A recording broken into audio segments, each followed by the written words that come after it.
How can you see? I mean, how can you see to drive? I drive by feel mostly. By feel? Mostly. And that was the whole scene. It was like a simpler time. Yep. Take me back to 80s. I love that. Hello, everybody. Welcome again to our show. I am your host, Robert. This is Captain Chaos. And it's Ray down here, upside down on the bottom of the world in Australia. Oh, I haven't fixed my camera yet to make it look like I'm not upside down. Oops. Well, at least I can get some exercise, and do push-ups. He's using magnetic boots. I got very strong toenails. Oh, I feel so bad for whoever is not watching us on YouTube right now. Yep. Let me fix that. I wonder if this will take a week to fix it. It's falling down. You and your dumb ideas, Robert. I don't know. Anyway. Oh God, yes, I know. Oh wow. So I guess before we move on, I just feel I want to apologize to our listeners. If you by now you've probably listened to our last episode, we had some audio issues, so we do apologize. We Kemosabi. Yeah. Unfortunately, I infected everybody in the stream. It was supposed to be only me, but it affected every feed. So I do apologize, not only to the host here, but to you guys out there listening to our show. So no more Robert started a new virus while we stream. Robert started a new virus. A popcat listed. Oh wow, Robert, are you programming viruses on the weekend for fun and profit again? Well, it's an audio virus. It only affects audio feeds. He's a hacker. He's a hacker. Yeah. Next you'll be using the tone from the fax machine. I shouldn't laugh at my own jokes. But It is not a fax machine, man. If you know, it's actually internet dialogue. I knew you'd say that. That's why I said fax machine. Bro, I was watching a TikTok about guess what it is, and they put none of the teens were able to guess was a Walkman. 2 or 3 of them were brave enough to take a guess and say it was a man walking. Close, but no cigar. Very no cigar. No cigar. Speaking of cigars, what have you been watching this week? I watch Inuyashiki. Oh, so good. Inuyashiki Last Hero. It's an anime. It's cyberpunk, sci-fi, space alien technology, and complete bastards. Yes. Well, at least one complete bastard. And I guess it's not Robert safe. Is that what you guys are claiming? No, it's not. It's not Robert safe, but it is robot safe. So okay. It's good. No, Robert, we need to do that one. You're going to have to watch it. You're just going to have to man up. Yeah. Okay. But you might want to fast forward the bathroom scene. He's not going to like that, is he? Is he, Gio? He's not going to like that one. He's not, man. Oh, man. Bang. No, but the bathroom scene was worse than that because it wasn't bang bang. Oh no! I mean, bro, I'm not gonna say anything. Robert's gonna no, don't want to spoil it. We love you, Robert. Inuyashiki is not for kiddies. Not at all. Mostly anime is not for kids. I don't know who the fuck. This is true, but girls and stuff. Little kids animes, but that ain't Sailor Moon, bro. Yeah. Notice how I'm not saying the thing that I want to say. Not anymore. Would that be? I went Star Trek with my missus. No. What is a good on If you guys want to, it's the Legend of the Overfiend.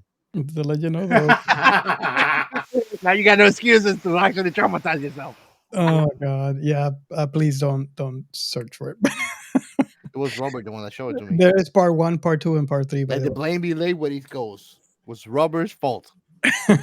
Speaking of traumatizing people, I was watching redo of Healer. I love that one, bro. I need to get on with the anime. I'm waiting for new episodes. I get so much hate for saying that I like it. But you know, it's our very own Captain Chaos. So, you know, it is to be expected. I'm not ashamed to say it, man. I like ultra violence and shit like that. I thought you were going to, sit there for like 10 minutes and bitch about school days that I made you watch. Nah, it's not sci-fi, and I mean, I know. I would like a little bit more of blood, but that's okay. There was Yeah. blood. You just had to wait for episode 12 for it. Yeah, you just have to end for the fucking very end. It's like you had so much blue balls that even when you bust, you're like, yeah, I wanted more. Let me ask you this: you like horror movie Captain Chaos? Nah, not really. Or what you- Unless they have a good plot, like Event Horizon is a good horror movie. I was just trying to understand, you know, your fascination for blood, not liking horror movies, but you know, Like, I like think- Berserker. Berserker is good. I like gore and stuff like that. Oh, You know, Okay. What about Goblin Parasite is Slayer? good. Parasite has good gore, man. Parasite is good. What about Goblin Slayer? I haven't started.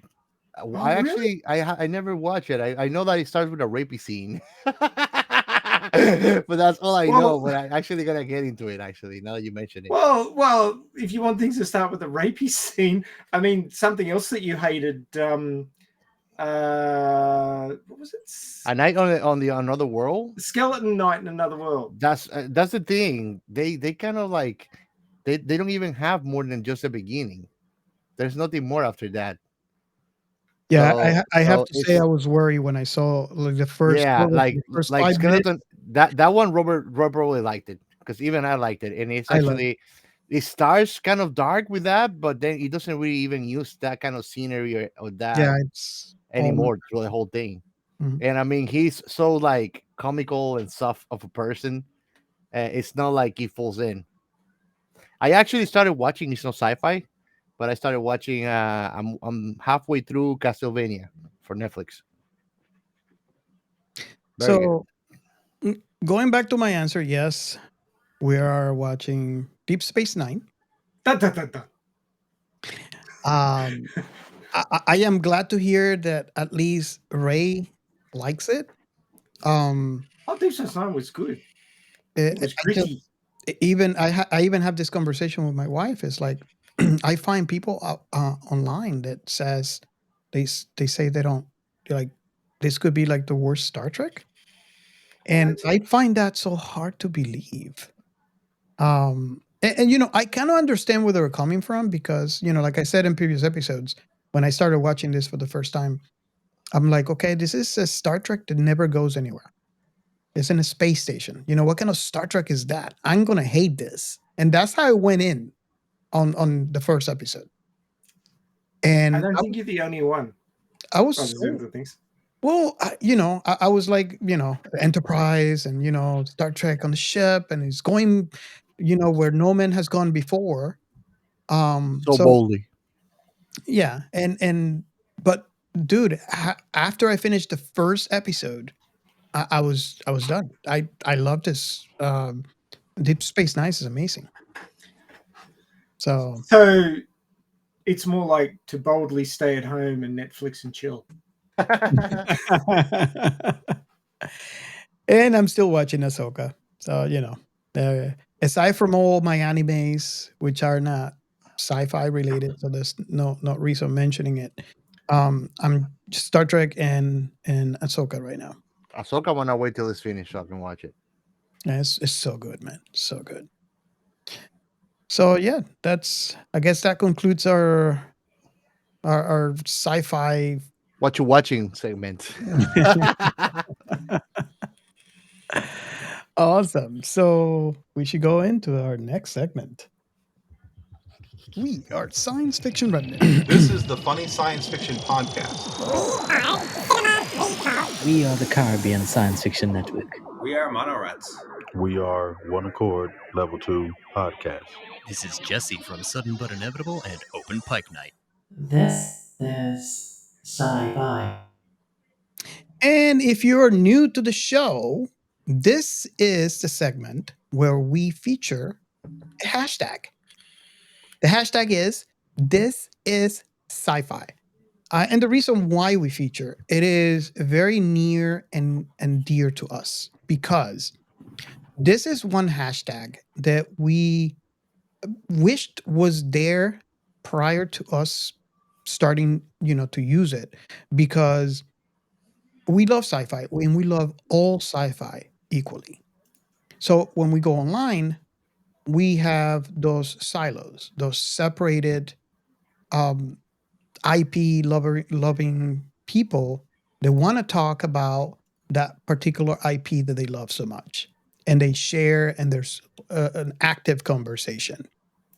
So it's amazing because if you think about it, there was a time in history where sci-fi wasn't as abundant as it is today. So we are lucky to be in an age where there's so much sci-fi out there, especially for people like us who love sci-fi. So there's people that would find that one thing, just like you should, and you love it so much you want to talk about it. You want to reach out to people who have watched it, and you talk about that one thing, and you engage in conversations. It could be Star Trek, it could be Star Wars, it could be Galactica. Doesn't matter. And it could be, Babylon 5. So Could it? Could it really? so this is sci-fi. It's where you would go in and not only share that one IP that you like with other people who have possibly never seen it, possibly heard about it, and are on the fence. And you share your love, or if you are a creator of sci-fi, you share your thing, you share your baby with other people. And the great thing about it is it helps us create a unified community for sci-fi where all IPs will join in and talk about all sci-fi all together. And great things has happened and that I really enjoy about that interaction. There have been people that have never seen an IP that have discovered it by how passionate another person have talked about it and maybe engage in conversations about that one thing. I've seen people that are on the fence about watching a huge IP. They did not want to watch it and possibly even made fun about about people who love that one IP. And because of the engagement, they started watching that one IP that I think hate is a strong word, but they refused to watch. And now they're loving it. So now they gain another love. And it's all about the love. It's all about sharing what you love so other people love it as much as you do. And not only that, but how cool it is to have a lot more people talk about the thing you love the most. And it has been my experience, and in fact, this is the reason why we have this show and why we created the show is because we love talking about sci-fi. So it is amazing to be able to have an avenue where you can talk to people outside the fandom that you're in about the thing you like the most and maybe bring other people into your fandom. So Gio and Ray, I don't know if you want to uh, talk about an experience that you had in the sci-fi and this is sci-fi hashtag that you want to point out for this segment that you think it's important and needs to be said. Like I like to remember everybody. That's the gateway where you can find like-minded people. I actually used it this week to find about Inuyashiki on Twitter, X, formerly Twitter.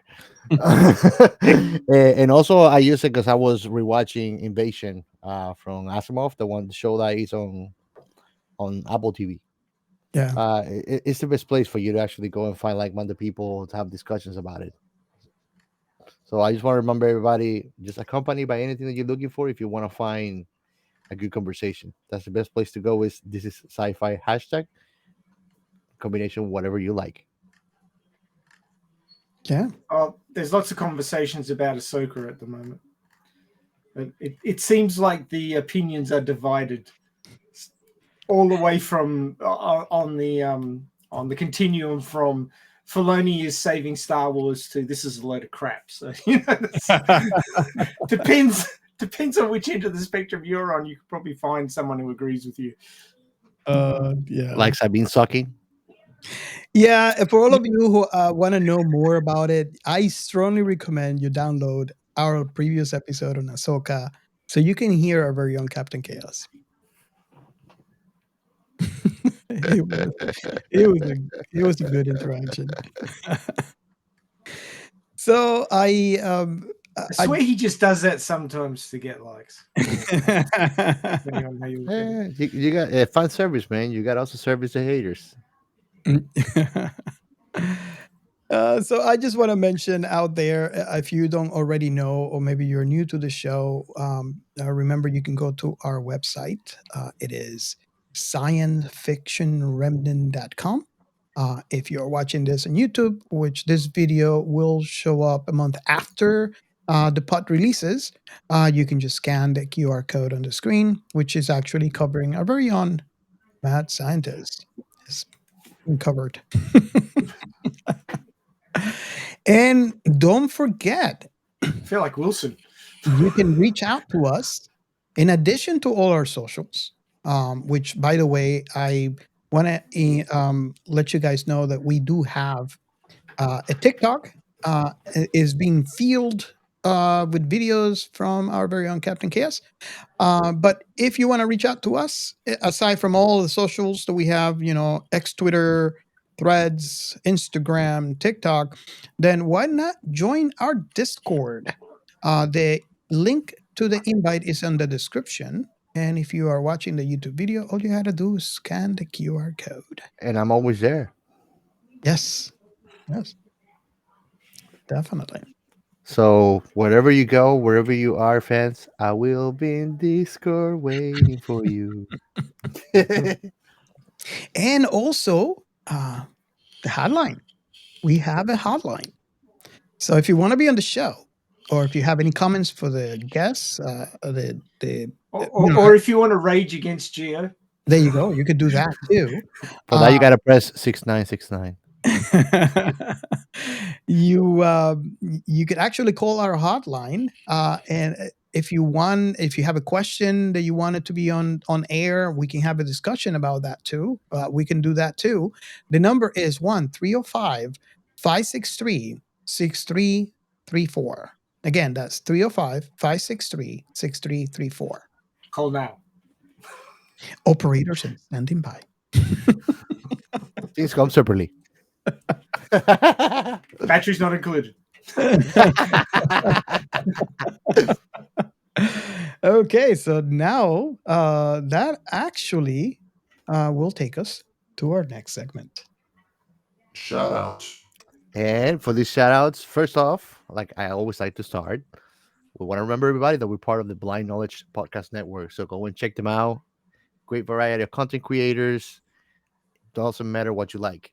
It can be gaming. It can be podcasts about movie reviews, adult content. It's everything. So go and check them out. I'm sure that you're going to find your niche over there. Now, for our first shout out, Michael Shane. And you can find his Twitter at glitter_rock. Next one is Stu World Order.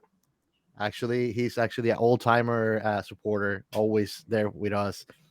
Thanks always, man. And you can find the Twitter actually at SWO Productions. Next, the podcast that wouldn't die. Great guys. Yes. Actually, stop right now and go and check them out. You can find them on Twitter at Podcast TW Die. Hey, So can I add go and something check to them that? out. Of course. Let me add something to that. We all know, all the hosts here, as well as if you are listening to the show long enough, We got hosts here, no host. you know, Speak for yourself. I could be a hobo. yeah, you know that I don't like horror movies, right? I never, there's a few exceptions, that's to be debated. Aliens, Picky. Event Horizon. Picky. But I don't like horror movies, right? I typically don't. and I listened to that podcast, the podcast that wouldn't die. So that should say something. Just want to put that out there. Yep. It's just because Robert is speaking. He's in denial. He's a tsundere. No, Jason, no. And last but not least, the Geek Cave podcast. Go and also check them out. You can find them in all their social medias through Twitter. Go to Geek Cave Podcast, just like that, and you can find it. And I want to thank all of them for always being great supporters, always engaging in cool conversation with us, and keeping it real with us. And Geek podcast. I just have to add, man. they're awesome, man. What a blast! I really enjoy that podcast. I listen to it every week, and when we were there for the Bakaru Bonsai episode, Oh, yeah. oh my god, what a party! Oh yeah. It was a freaking party. So if you guys have not listened to at least that, if you haven't listened to them, just go in to listen to that one episode, and you'll see what we're talking about. The best surgeon ever. And what's up with the watermelon, man? We still don't know. Oh, And that's all for today's shoutouts. awesome. Okay, so Gio, this is a unique thing that's happened here, because our very own Captain Chaos recommended we do this episode about this specific movie. This movie has been in our list, so we were eventually going to do it, but it gets piled up. It gets to the bottom as we add more stuff to that list. Psst. Robin, psst. I put it on the list Oh, originally. you put it on the list. Okay. Yeah, So mainly because of the quotes that we used at the start. And why I find this interesting is, and the reason why I'm pointing out our Captain Chaos here is because I know our mad scientists, just like me, have seen this movie. We'll get to the specifics later. You know what, Ray? Just go get me a Pepsi. Oh, look, Clay. Oh my gosh. Okay. We'll get to that. We'll definitely get to that. But I just want to point this out that, the newbie here, he just recently saw this movie, right? And he liked it so much that he recommended it. And that's the reason why we're doing it. And I find that so interesting because I've seen this movie so many times. In other words, it doesn't matter what Ray says. Until I speak, it doesn't become reality. Sorry, Ray. Oh, God. So the plot. Give me a moment to fix my headphones. The battery's going flat. I'll be just 1 second. We're gonna get to the plot in just a little bit, but Yeah, but this was a fun movie, man. I It just was fun, and it has that 80s life, oh yeah, It's that thing that makes me want to go. It makes me wish I was back in 80s. Man, I usually put the fresh battery in before we start, but I was slack today. How unprofessional. You gotta go and bonus check for the you. updates, whatever updates you got on the ER, man. You gotta go and check them. They probably didn't put the neural link on you. hey, but keep hydrated, man, because we're in the desert right now. Yeah. Yep. We're on Tell you a what. highway to hell. We're having a bit of a heat wave for spring down here. It's hot. So you wanted a plot, hey? Maybe. All right. Perhaps. Mostly. Maybe. Maybe I don't. In the year 2017, I don't remember this. Wait, come back again. 2017. Don't you Hey. remember how the Hey. US was broken up? This was Yeah, bro. pre-COVID. Yeah. This is back. I don't when know we who got had it. fun. I don't know who got it better. Space Odyssey of these people who got closer to the reality of the future. Oh God. Yep. Go ahead. I'm This sorry. is the problem with predicting the future. If you predict too soon, it shows up, and you're like, stuff that up. In the year 2017, in another reality, the United States is fragmented into post-apocalyptic wastelands with a few civilized areas. An ongoing economic crisis has led to recycling of aging 20th century mechanical and technological equipment. I don't remember the Your car is cyborg expired? What's wrong with you? I don't Asshole. remember the cyborg sex dolls in the 20th century. Do you remember those? No, I would have one by now. Yeah, probably. Society has become averse to intimacy, as well as both increasingly hypersexualized and bureaucratic. Those are two things I never thought I'd see in the same sentence. Hypersexualized and bureaucratic. Wow. Bureaucratically hypersexualized, perhaps. Maybe. It's kind of like, don't touch that. Don't touch that. Is your car expired? No. Okay. Touch it. God.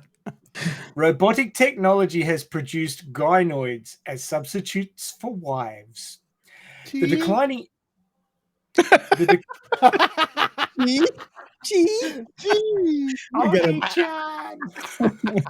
We gotta do an episode on that anime. Oh God. And I know the quote we're going to use too. I know it already. I won't spoil. Listeners, you gotta love us. This is what we get derailed big time. We're still on the plot. They're just doing it deliberately now that I've recovered from open heart surgery. They're getting shit on me. They've been saving it I'm up. trying to give you another visit, man. Oh boy. The declining instances of actual sex among men and women is litigious, with one brothel having lawyers draft up contracts detailing the intended sexual rendezvous. It sounds like fun, doesn't it? Business executive Sam Treadwell owns a Cherry 2000 model as his wife. After she short circuits during sex on a wet kitchen floor, Sam is told by a repairman that she's damaged beyond repair, though her rare and valuable memory disk, which contains her entire personality, can be used in a new body if the same model can be found. A gynoid dealer tells Sam that the Cherry 2000 model is no longer produced and that only remaining ones are in a defunct warehouse in Zone 7, a particularly dangerous, lawless area in Las Vegas. With Cherry's memory disk stored in a device that plays back Cherry's voice, Sam hires Edith E. Johnson, a tough tracker, to guide him to the factory. They set off in Edith's heavily modified 1965 Ford Mustang. So they've skipped completely over the bar scene and the whole taking him out the back and trying to rob him blind. Yep. Yeah. That blonde guy who was the instigator of the robbery, he was in RoboCop. Oh yeah. They were like the cyberpunk version of Dumb and Dumber, bro. Yeah, they were totally. He was in The Fifth Element. And did you notice he was too? That's right. Was he?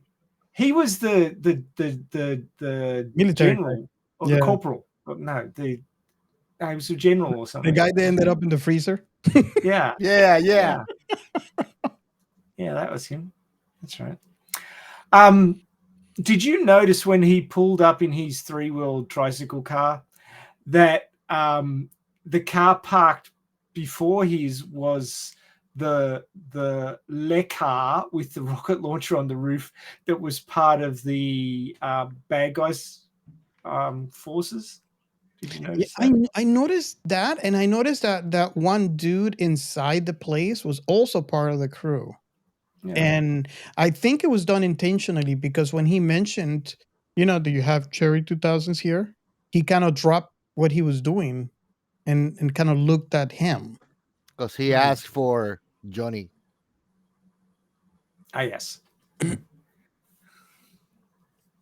No, but I mean when he was on the hotel, and the lady says, you can bring your own you can bring your own robots. Even but till 11 we p.m. have a really good selection, so you don't have to go out and drag them in. And then he asked, "Do you have Cherry 2000s here, like as part of the robots?" And that's when the guy behind him dropped everything and looked at him. Mm. So I found that interesting. Mm-hmm. Yeah, it must be like they must be pretty special, like, and hard to get a hold of. Special edition for sure.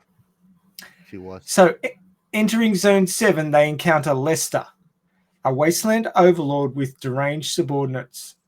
Edith and Sam take refuge in an underground reservoir occupied by Six-Fingered Jake, an elderly tracker who was Edith's mentor.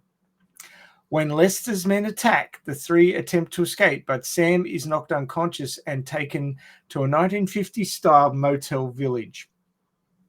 Ginger, one of Lester's gang, reveals herself as Sam's ex-girlfriend, previously known as Elaine.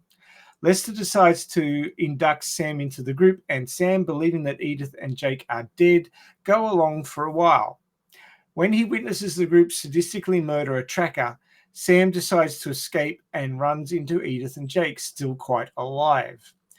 Jake, who had earlier led Sam to believe that the Cherry 2000 memory disk had been lost, still has it and gives it to Edith while he stays behind to draw off Lester's gang. Sam, a veteran of earlier wars, shows that he's a capable fighter, and Edith begins to have feelings for him. Sam's own growing feelings towards Edith, though, are derailed when he hears Cherry's voice accidentally play from the audio device that she had in her back pocket. Not a very smart place to put it around. What I couldn't really believe is she said, "No one else drives my car but me." Then she lets him drive it. And then she's sleeping with her head on the center console, almost on his lap, and he's looking down at her and he crashes her car while staring at her face, and the chick doesn't even get mad at him. And that I was talking to Gio while I was watching it, and I said, okay, reality break. there's that. Well, no, she wasn't quite doing that, but it was close. But just a little bit of movement, and we've been all good. But hey, we don't know what happens in the cutscenes. She didn't even get mad at him for crashing her car. And I'm like, seriously? Probably she wanted something else crashed. She wanted him to ram into her a few times.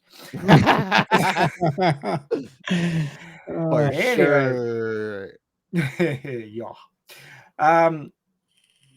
So Cherry's voice accidentally plays in the audio device. Continuing to work their way to the gynoid warehouse, they arrive at a brothel gas station, because those two things go together, owned by Snappy Tom, a friend of Jake's, where a dilapidated Aeronautica Champion light airplane is stored. So when you saw the light airplane, were you excited there, Robert? Yeah, that was a Piper, right, Robert? Dude, I was I was kind of joking around. I watched this with my wife. It's like, well, I guess they skipped pre-flight. It didn't even have a propeller on it. Exactly. I mean, they just fixed or spark plugs. You're supposed to do some test flights and then do, no. Not in a cyberpunk. I don't think the FAA work in that sector. No pre-flight. Hey, the thing barely flew, so. I like the tires, though. Those are good tires. Good. Okay, where do we get to?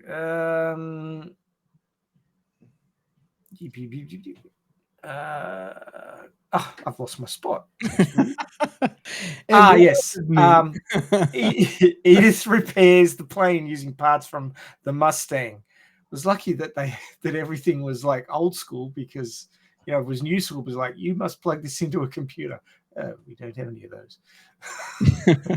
It's interesting that you can use part from a car to build to repair a plane, right? Yeah, because that works now. They both run on gas, just different types completely. Hey, I have a story for you. I know of a guy. It was like 2005. Regular gasoline got very, very expensive, and he bought helicopter or like airplane gas and he put it on a Nissan pickup truck. Oh no. Needless to Oh, say, shit. No. he Kaboom. actually just blown the whole engine and that never worked ever again. He had to buy Yeah. another pickup truck. Because he was like, oh, it's cheaper than regular gas. Rest in peace, that guy. He's not alive anymore. But it was Wow. hilarious, man. The best story ever about putting airplane It's fuel on a it, car. it's kind of like, you know, somebody getting pure cocaine and snorting it. Oh God. It's like overdosing your car. Yep. Wow. Literally, bro. It blew the engine, bro. Yeah. Dear, oh dear, oh dear. Anyway, uh, Jake catches up with the group and reminisces with Snappy Tom, but Snappy's living girlfriend betrays their location to Lester over the radio and shoots Jake in the back, Edith, and in the face, because she's really nice like that. No, it and was like he wanted to give her character. That's the first thing that I say. You had to work in your character. So he gave her character Yeah. in the face. Yep. Made out of lead. Literally. Pretty much. Wow. Okay. Edith and Sam managed to escape in the plane because, of course, they had to fly it down a runway, which was the road, because there wasn't a runway. And the road was where Lester was coming along. So, you know, it's the old cars and planes don't mix, so the plane needs to take off before it crashes into the cars. You know, what's up with that? I mean, it's a desert. She could have gone anywhere. Yeah, and what about those stormtrooper guys that are with Lester? Jesus Christ! I mean, the broadside of a barn would have been safe, let alone a small plane. Jesus. Anyway, Sam is almost ready to abandon the quest, but Edith is determined to complete her job as a tracker, so Jake's death will not become meaningless. As they land, Zone 7 is revealed to actually be the abandoned ruins of Las Vegas, and the Gynoid warehouse is actually a casino, because that's where I'd keep them. Sam finally finds a functional Cherry 2000 model and activates her with the memory disk. However, being programmed only for home, life, and sex, the robot is incapable of adapting to the current dangerous situation when Lester and his gang attack. Imagine a complete bimbo who doesn't understand what guns are trailing along behind you while you're trying not to be shot. And you will have a pretty much take on that scene. In an extended battle, Sam, Edith, and Cherry climb aboard the airplane, but the combined weight prevents from taking off. Edith jumps out so that Sam and the robot can escape, but Sam realizes that Cherry cannot provide the human interaction that he and Edith have had, and he turns the plane around. Cherry, programmed to fulfill Sam's wishes, offers to bring... No, she didn't offer to bring him back a Pepsi. He told her to go and get him a Pepsi. That's wrong. Yeah. Go get me a Pepsi. Oh, okay. That scene was deeper than it actually looked. That was the bye for now scene. So he sends her away, and he and Edith fight off Lester's gang and take off in the plane. While Lester ties a lasso to the plane, he gets caught on the rope and hangs himself from one of the ancient Las Vegas neon casino signs. Edith and Sam kiss as they fly away into the sunset. Roll credits. I mean, was that a happy ending for you, Robert? Yeah, it was a happy ending. Equal rights for robots? I mean... Equal rights for robots. Not really. What about Cherry? Cherry got completely screwed. She's the robot. She has no feelings. That's the point that they made at the end of the movie. Yeah, yeah. Oh, by the way, Gio, that plane, if you want one of those, I can get you one for $18,900. Oh, I'm down, man. It's a 1946. Well, the one that I'm looking at is a 1946 Aeronica 7 Champion. Does it come with a propeller? Yeah, no. This one you can fly it. Like you buy it, you can fly. It's actually in New Jersey, so we can go pick it up. Do I need a license for that one? Oh yes, you do. You know, everything flies if you push it off a cliff. Yeah. Literally. Oh, nice. Interesting that this is a 2-seater plane, and they were able to fit 3 people in there. Granted, they couldn't take off. take off, but How heavy was that robot? That's the question. yeah. So yeah, that's another thing that I was interested about. Is like they're talking about going to get a Cherry 2000 model, and then they lost the car, and I noticed they're still going for it, and I'm like, okay, how are they going to really get this robot? And then it kind of like, at least to me, right, light bulb, when they finally got to the robot, it's like, oh duh, they can just put the chip in and let her walk. In my mind, throughout the entire movie, I'm thinking they're gonna carry this log around. Fireman carry all the way back in the desert. There you go. Now answer me this, guys. Logical break here. Lester and his band of stormtroopers drove there. Why did they need to take a plane if they could drive there? Why didn't they just fuel up and keep driving? Yeah. I mean, if you got a perfectly good car that's seen you through thick and thin, why would you swap to a plane? It's a good question. It wasn't working, and you spent time fixing it. Yeah. So you lost your advantage of a lead on the bad guys. I mean, fuel the car up, fuck off in the car, keep driving, keep in the lead. You keep your advantage. Well, look, I got to admit that when she didn't get mad because he crashed her car while she was sleeping, because he was staring at her face, and she didn't get mad, that's when my head just went, nah, sorry, that's it's not a realistic woman. Sorry. Oh, I would have to say this, right? And Gio, correct me if I'm wrong, but I watched this. I think my wife watched this for the first time when we watched this, although I've watched it many times before. And was this your experience, Gio, where she keeps on shaking her head at different scenes in this movie because they're obviously not realistic at all? I mean, that's an understatement, actually. Was that your experience, you, when you watched this? Because I mean, I'm asking you because you're the newbie out of all of us who actually seen this movie last. Yes and no. I think that it also was a point of some kind of biological jealousy because it's a competition you can compete not with. If you think about it, I mean, she's a robot. She's almost perfect, but she's not self sentient. That's a reality. Yeah, but I mean, throughout the movie, in multiple scenes, She liked the guy for sure, and I think that throughout the whole journey, she kind of likes him more and more. But she doesn't want to admit that neither. She's kind of a proud girl, if you think about it. yeah, but what I was talking about is something completely different.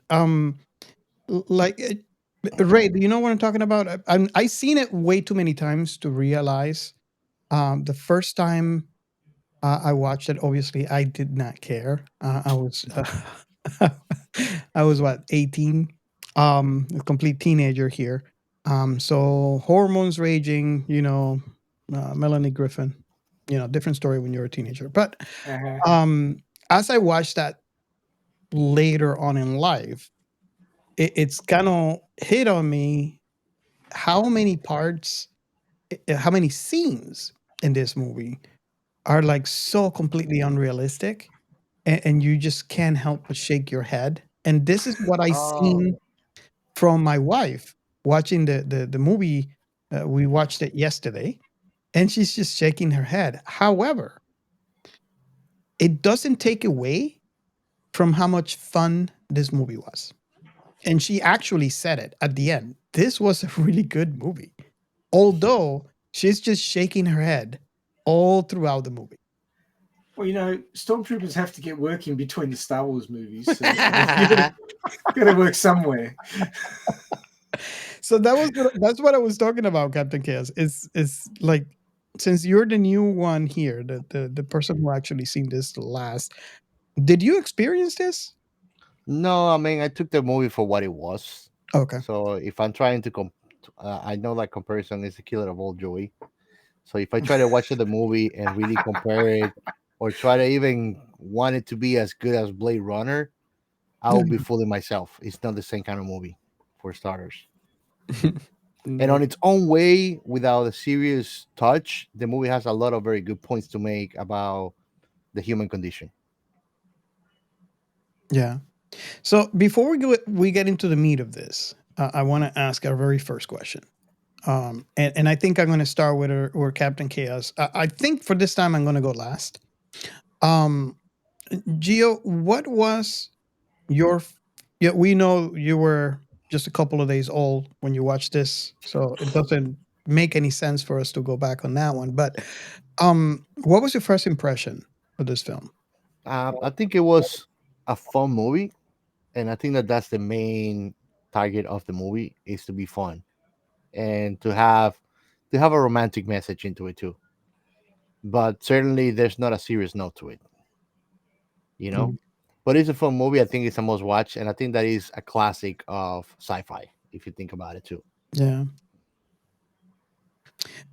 Ray, I guess for you and for me, the question is slightly different. How old were you when you watched this, and what was your first impression back then? I would say it was about 1989, so it would have been about 20. And of course, Melanie Griffiths was pretty hot property back then. So, you know, Oh yeah. came for the actress, stayed for the quirky humor kind of deal. But I mean, there was a whole lot of stuff as a sort of a sci-fi aficionado and a writer now that I missed when I watched it in the early days, that I now notice far more easily than I would have back then. It's interesting that this movie's budget was only $10 million, so that's like chicken feed. Yeah. So they didn't have much to work with, and I think they did a pretty good job for what they had to work with. But the box office, my God, they must have only had it on a couple of hundred screens because it only got $40,000 on a $10 million budget.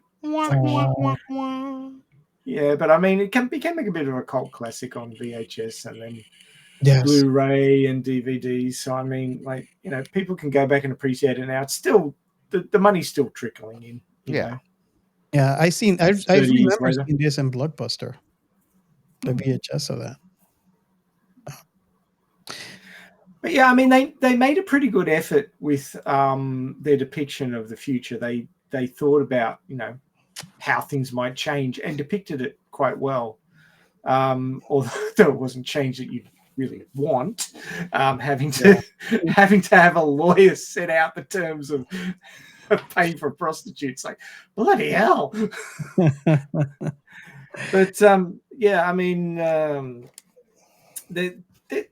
there's a lot of good in this movie,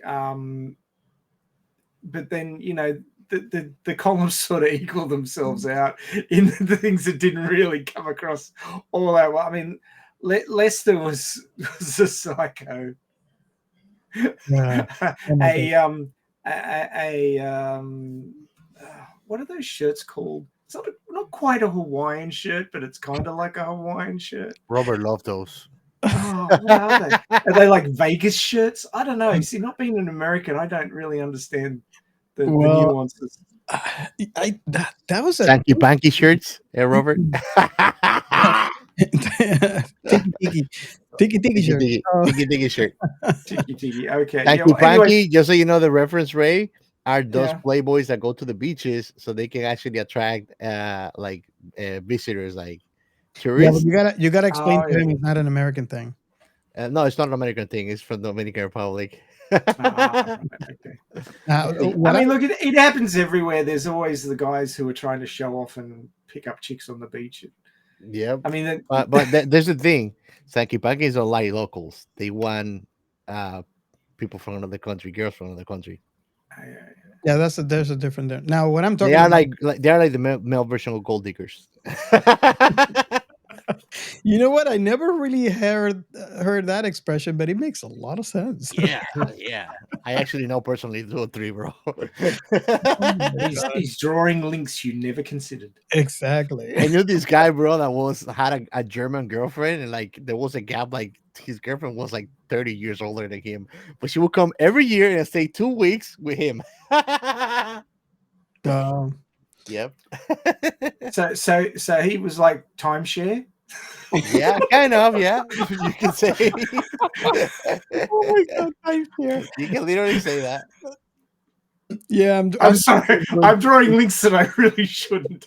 Literally, bro. Like he had the coolest cell phone all the time, good brand clothes, all Oh that my stuff. God. Yeah. Yeah, I'm making links that I never thought I would be making, but thank you guys. But yeah, Keep the cougars happy. in resume, like yeah, Robert loved those shirts. Well, they must be comfortable because enough people were wearing them. Tiki tiki. Yeah, they are. Yeah. Okay, so is it my turn now to answer the question? Yeah, Or let us know when you wear a Sanky Panky, bro. did you did you finish, Ray? Or Oh well, there was one other point that I wanted to make, and that was that I hadn't seen this movie for 20-something years. I remembered one quote from it and vaguely who was in it, and that was about it. There wasn't a lot that I remembered from it. So it was sort of like revisiting it fresh again almost.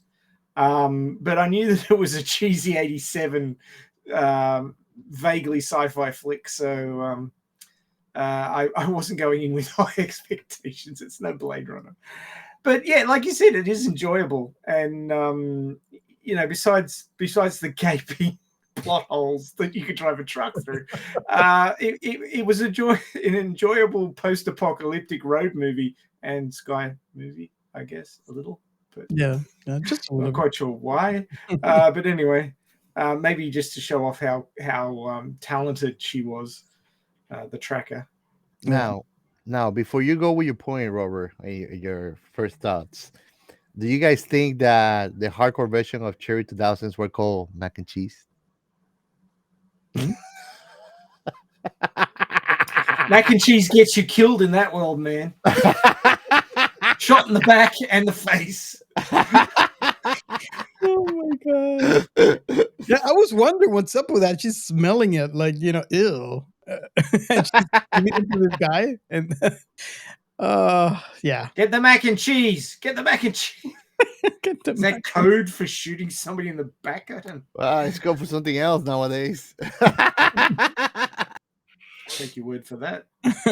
And I mean, the fixer girl, she was more like, "Why do you want a Cherry 2000 when you can pop this cherry, baby?" Oh God. So Ray, I mean, we keep on interrupting you, so I never know if you're done or not. But neither do I. There is one other point that I wanted to make, and this is one of those sort of cognitive biases in that you experience something and then you experience something else that was made before it, and you get the links ass backwards because you get the feeling that this has come from that, but it's actually that has come from this. So while I was watching this movie, I was getting massive Fallout 4 vibes. Even to the backgrounds with the palm trees in behind the characters when they're talking and stuff like this.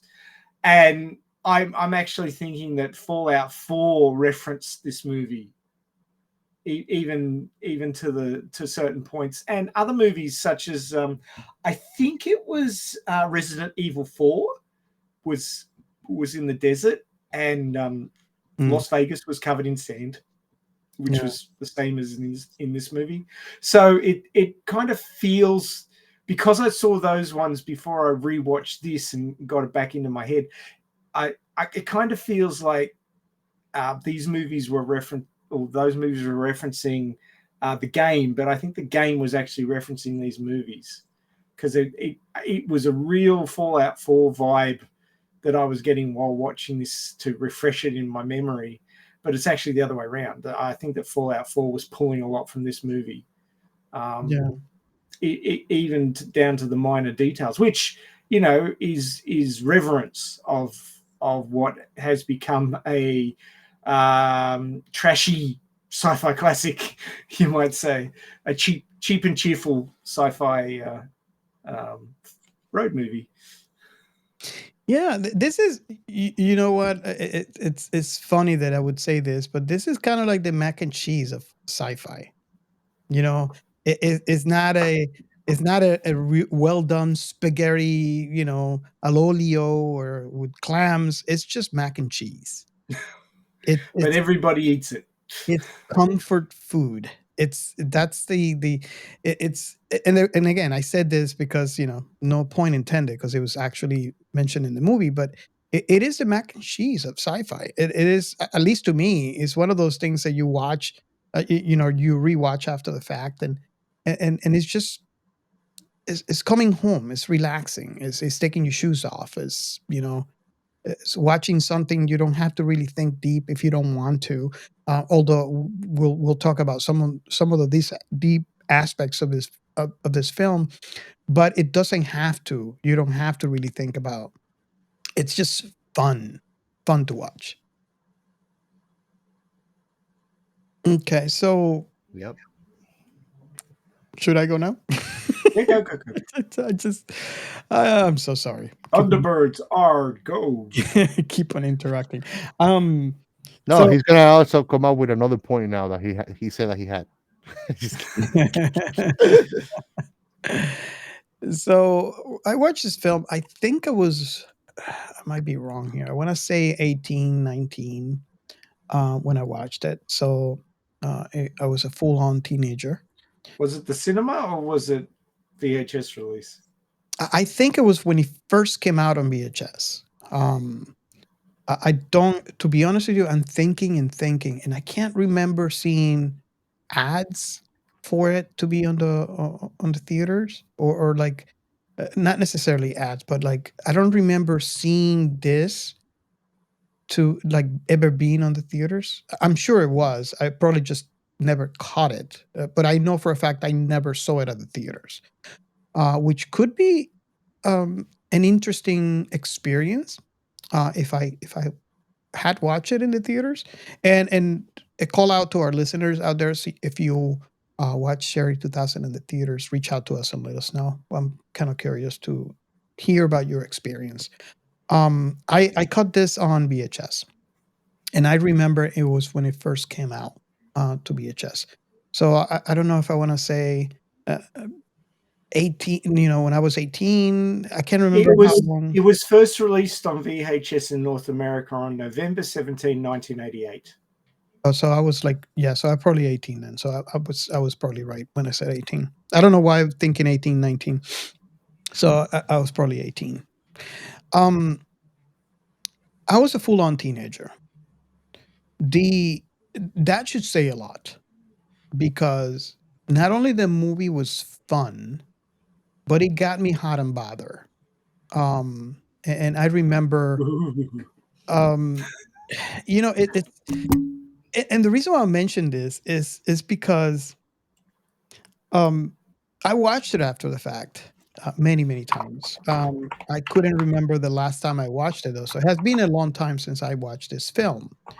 But it's kind of like interesting in retrospect, thinking about that, because, the movie is not all that, right? Obviously, nowadays we have a lot more risque films out there. This is nothing even close. But I'm thinking that, my teenage mind, that wasn't really something that was, unless you're after porn back in the 80s, it wasn't something that it was out there as much. So I'm thinking that maybe the combination of that and me being a teenager and really liking Melanie Griffin at the time. Um, and if you're not watching on YouTube, you're missing on the great tickers that we are putting on the screen. So, um, it's interesting because I think in retrospect, and I'm like, why was I, the only thing that I can think of is, hormones, teenager. But it now that I watch it in retrospect, it's not nothing out of the ordinary, and it was just a fun film to watch and enjoy. You could sit down and just relax and watch the film. Which this is the reason why I was asking Captain Chaos and see if he, if he had that experience when watching this film as well. But that was actually my first impression when I watched this film. Yeah, no, I didn't get hot and bothered. No, I know you. But yeah, I certainly want a Cherry 2000 though. I'm sorry. I certainly want a Cherry 2000. The combination of Melanie Griffith trying to do Clint Eastwood was a bit off-putting. I thought it didn't get me hot and bothered either. I think one thing. And funny you mentioned that. I'm trying to think here. I think this was the very first film that I saw Melanie Griffith in. After this film, I went out and looked for other films where she's been in, because I honestly thought that she was just acting the part. Because the scene when she's saying like, Mr. Shut up and just try to not to get shot, and and she's saying it on this trying to be impulsive, but her voice is nothing like that. And I thought she acted well, but I remember back then it's like I can't really take you serious with that voice. And then I realized she wasn't acting. This is how she normally speaks.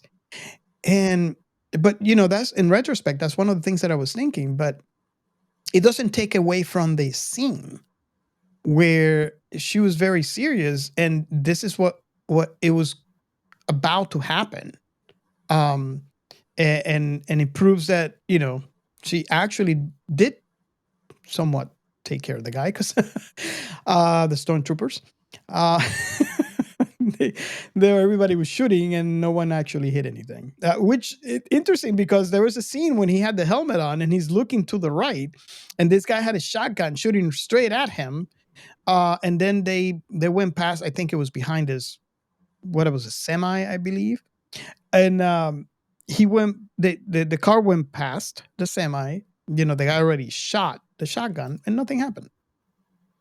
Like, proofs, authentic stormtroopers. How many rockets did they shoot at the car and none of them could hit it? Yeah, that's another thing. I'm like, I forget guns, forget machine guns. So let's go for the rocket launchers now. Yeah, get them to Shelby. And that wasn't working. Get them to Shelby. Won't get hit with a rocket with that thing. Oh, God. Something interesting at the beginning of the film, and I don't know if you guys noticed it. I'm just kind of curious. Did you actually notice there was a reference to Klaatu Barata Nikto at the beginning? Was it?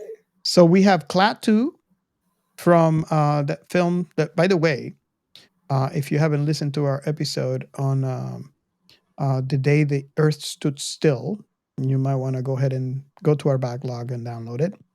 You mean back catalog? It's not a backlog, dude. There was a Klaatu robot next to, and I forgot his name. It's from the Forbidden Planet. I forgot what the name of the robot is, but they're like side by side. I was like, oh, cool. Danger, Will Robinson. Danger. Yeah, that too. Yes.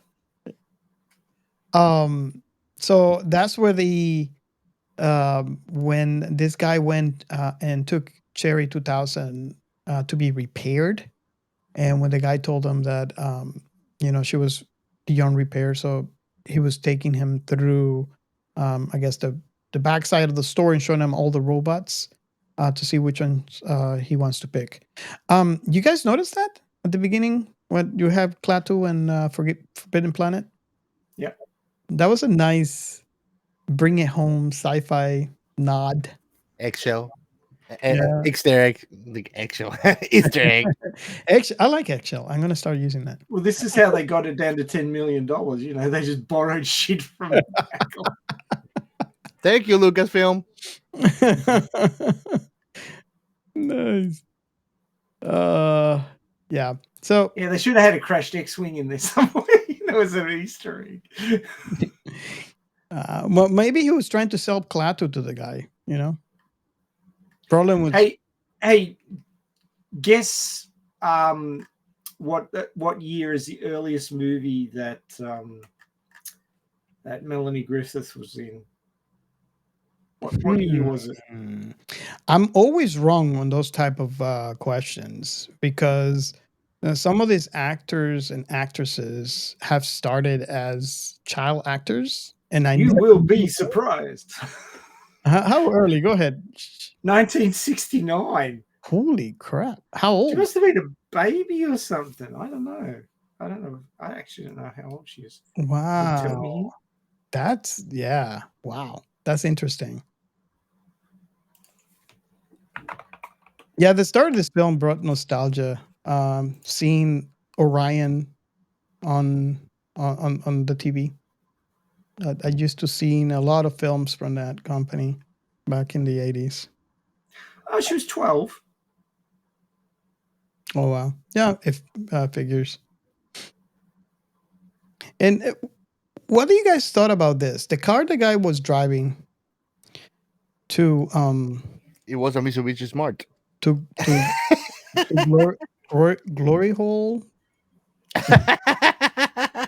I had to explain that to my wife, and she's like, "Oh my god!" She started laughing after the fact. There was So how just, do you explain it? You make a hole in the wall, and then got to the other side. Right, this looks like hole, baby. Get up with it. I don't think I did illustrations. You didn't demonstrate? I don't Oh, think I bro. illustrated, That's but the best way to teach people things. Practical use. but the reason Well, the problem is you need a thin wall if you've got a two-part wall.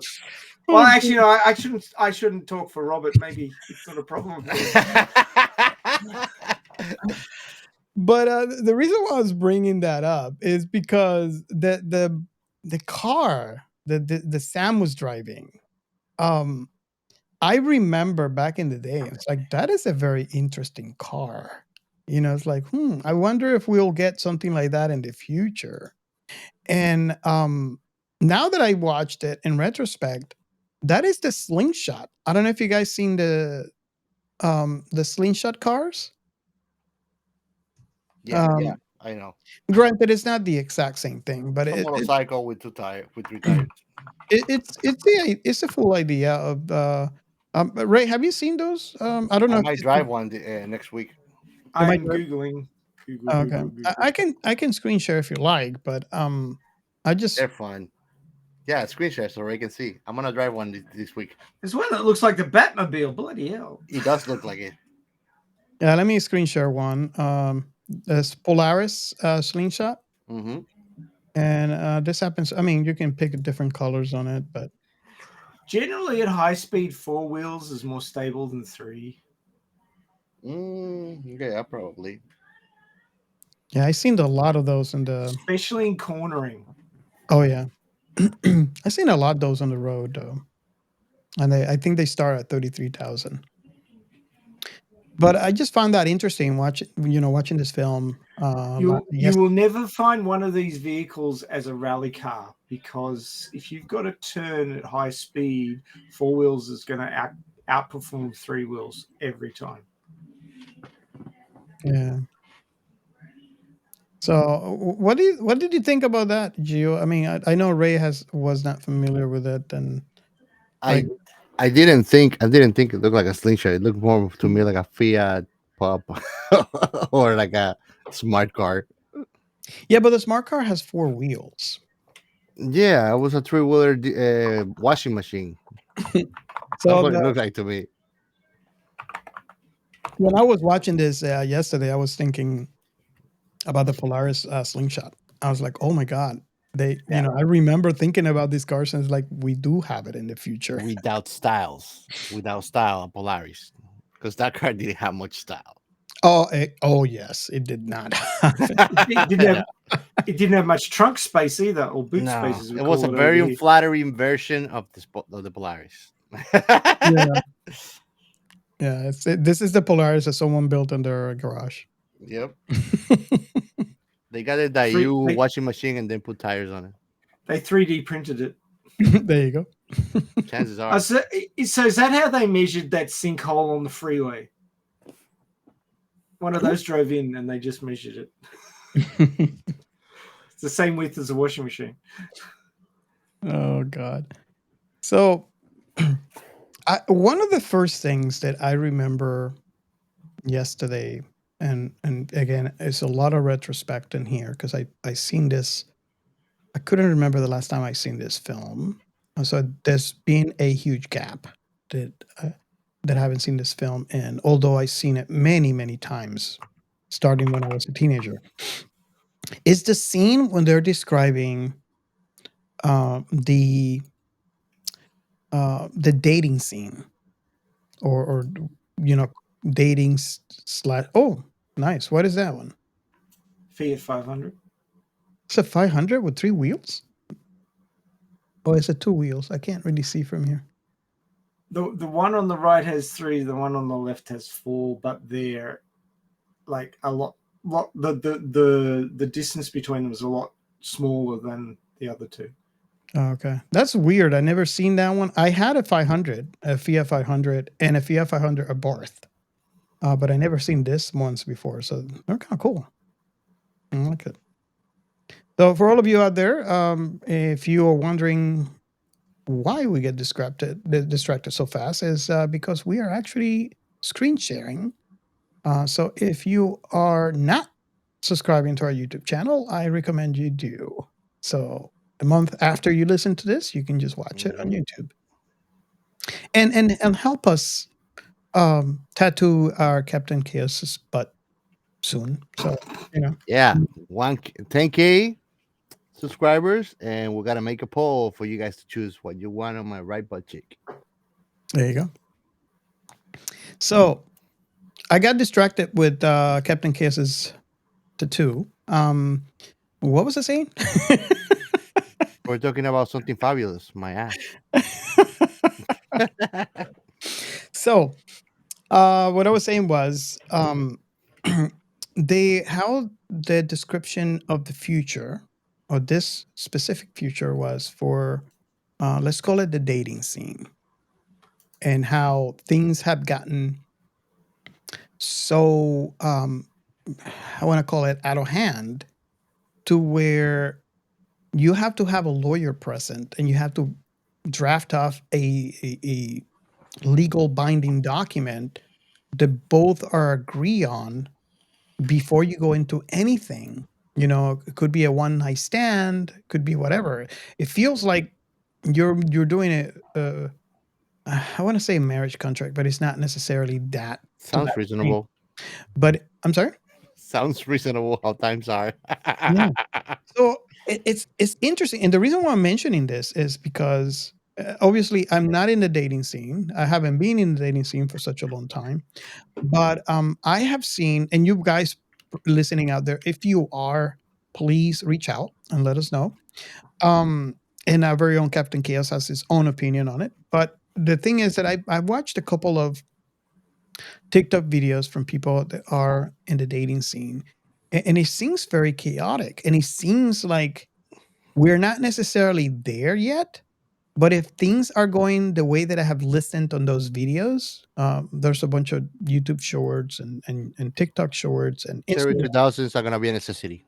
It's I see where that would be a future where you would have to sit down and draft a contract and see, okay, what she wants from this relationship, what you want from this relationship, make sure they both agree, sign with a document, just like in this movie. What do you think? I mean, I don't think, Ray, I don't know if you have any opinions on it. I find it very hard for me to talk about this because I'm not in the dating scene, and all I have to experience is TikTok and YouTube shorts and stuff like that. So Disclaimer, listeners, don't go to TikTok for dating advice. exactly. Please don't. But we're in a reality, Robert, just to put it in a nutshell, where prenups are fought back and nullified. And Yeah. you want to say, no, that sounds unrealistic. No, it is real, bro. Even if you do a prenup now, you can get screwed over. That can get nullified. It, You it's know, just it's just a sad reality it is. because Relationships and love shouldn't be about material benefit, and it's become a lot about that. So much that finding a partner that you share a sentiment with and that you just want to have a life together sounds like a fairy tale. It's not, but it's becoming more and more rare to find. well, I can tell you from my own experience, I have gone, and you know this, Gio, I Yeah, have gone through a lot. And there was a time in my life then I thought that I'm just gonna die alone, and I have my daughters, we are and we all going to. that's all I care about, right? And That's not what the guy with the sticks of dynamite under his coat was saying. and then I found my current wife, and it's I feel like I actually won Your Star Trek waifu. my Star Trek wife. Um, but I mean, and I say Geo because Geo has a first uh, first person view of the situation. Um, His POV is first person. That's a nice way of putting it. Let's put it this way: I already like quitted the dating scene because it's so much trouble for it, and honestly, after I did, it's like things even come more to you when you're not looking for it. yeah, But I mean, and I think that that's not only in dating. I think that that's like the essence of life is like trying to grasp sand. The more you do, the more it escapes through your fingers. But once you realize you're standing on the beach and you Thank you, start trying to Princess grasp Leia. it. Okay, don't blow up my home planet. Okay. so Gio, and I think we spoke about this before. I told this to Gio before, and I'm going to tell all of you, including Ray. Now is when I was dating back in the time. Um, for people that were looking at me from the outside in, they were saying, "Okay, this guy is a playboy. You know, You sexy he motherfucker. he has a woman every day or every week. There's always somebody new." And oh my Now God, he's bragging. this guy is, he's with a different woman every day. Oh, And I remember, and me and Gio spoke about this. I remember how pissed I was getting out of those comments because from me looking out from inside out, what I was going through was really horrible because I would get together with someone that I met, and we get together and we talked because the whole idea was for me to get to know the other person. And there's always this one thing. There was someone always, and I don't know if maybe that was just my bad luck at the time. Maybe someone argues the fact that God was just telling me no because I already had the person for you. Whatever that might be, at that moment, I was mad because I I was looking for someone. I was very open minded, and that person had something other in their mind, and I would get pissed and just dump and go to the next and go to the next, and it doesn't matter. And it's like what Gio was talking about.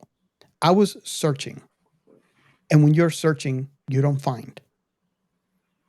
And at the end of that experience, I stopped, and that's when I came up and said, "That's it. I'm gonna die alone. I have my two daughters. That's it. I'm done." Right? Confucius, man. Stop searching and you'll be found. And that's what happened. That's exactly what happened. That's So real. going back to that experience, and I don't know if this is again, it could be just by my bad luck, if you want to call it that. I in retrospect, I know it is actually good luck because it actually saved me for the person that I'm currently with now. But if I can take that experience, and I don't know if this is the experience that is happening today in the dating scene, I can see how this future in this film could possibly be a reality. What do you guys think about that? Um, I can even assure you, if you would have kept on looking, you would have found the wrong person, or Exactly. you might have found the right person and it was still not the right person. It's like having a mentality. It's like not understanding that the important thing is the journey, not the destination. Because as long as you keep on searching for the destination, that finish line is gonna keep on moving away from you. Whenever you think it's like chasing on a horizon, you can't, Exactly. you can't, you know. And one funny thing is you said that people will see you with a different girl. Like I do not let any of my social circles see anybody I'm dating unless I know it's something that's gonna become serious. So like of all people I've been with after I became single again, like my family doesn't know any of them because I think it's a waste of time and it will be even a disrespect to them. So like I deal with them, I get to talk to them until I know and I can give that approval. Okay, this is gonna go and become something. I don't. So much like even before I married, I had like 4 girlfriends, and my family only knew the person I married to. Yeah. But yeah, it's like that. It's like that saying: when you are chasing happiness, it's like it could bite you in the ass and you wouldn't know it. Would you like me to summarize for you? Yes, please. The stench of desperation. If I, you're trying too hard, you're going to scare away the one you want. Yeah. you're so right. Yeah. The best advice I was ever given was don't go looking for love, go looking for your best self. Go Yeah. out and enjoy your life, because when you're enjoying your life, you're at your most desirable. True. Plus, you And you need go, to know who you are first before you can then think about what you're going to provide to some And other people that person. takes years, man, yeah, like 30, 40 no, but years. that's the thing. And some people think that there's a race. There's not a race. Take as long as you need, but do it your own pace and don't let yourself be pressured by social standards neither. I was talking to a friend of a group of friends from my university group, and we were talking about that, and people don't even realize the misconceptions they have about love, because they're like, oh no, you got to find the right person for you, and they don't understand that you cannot live life waiting for a best half to come in. You got to understand that everything you need is inside of you. That's the first step for you to find happiness, is to understand nobody can make you happy, only yourself. You know, because Happiness that is a choice. yeah, it's a choice and it's not a place to be. It's a moment. If you got to appreciate the good and the bad.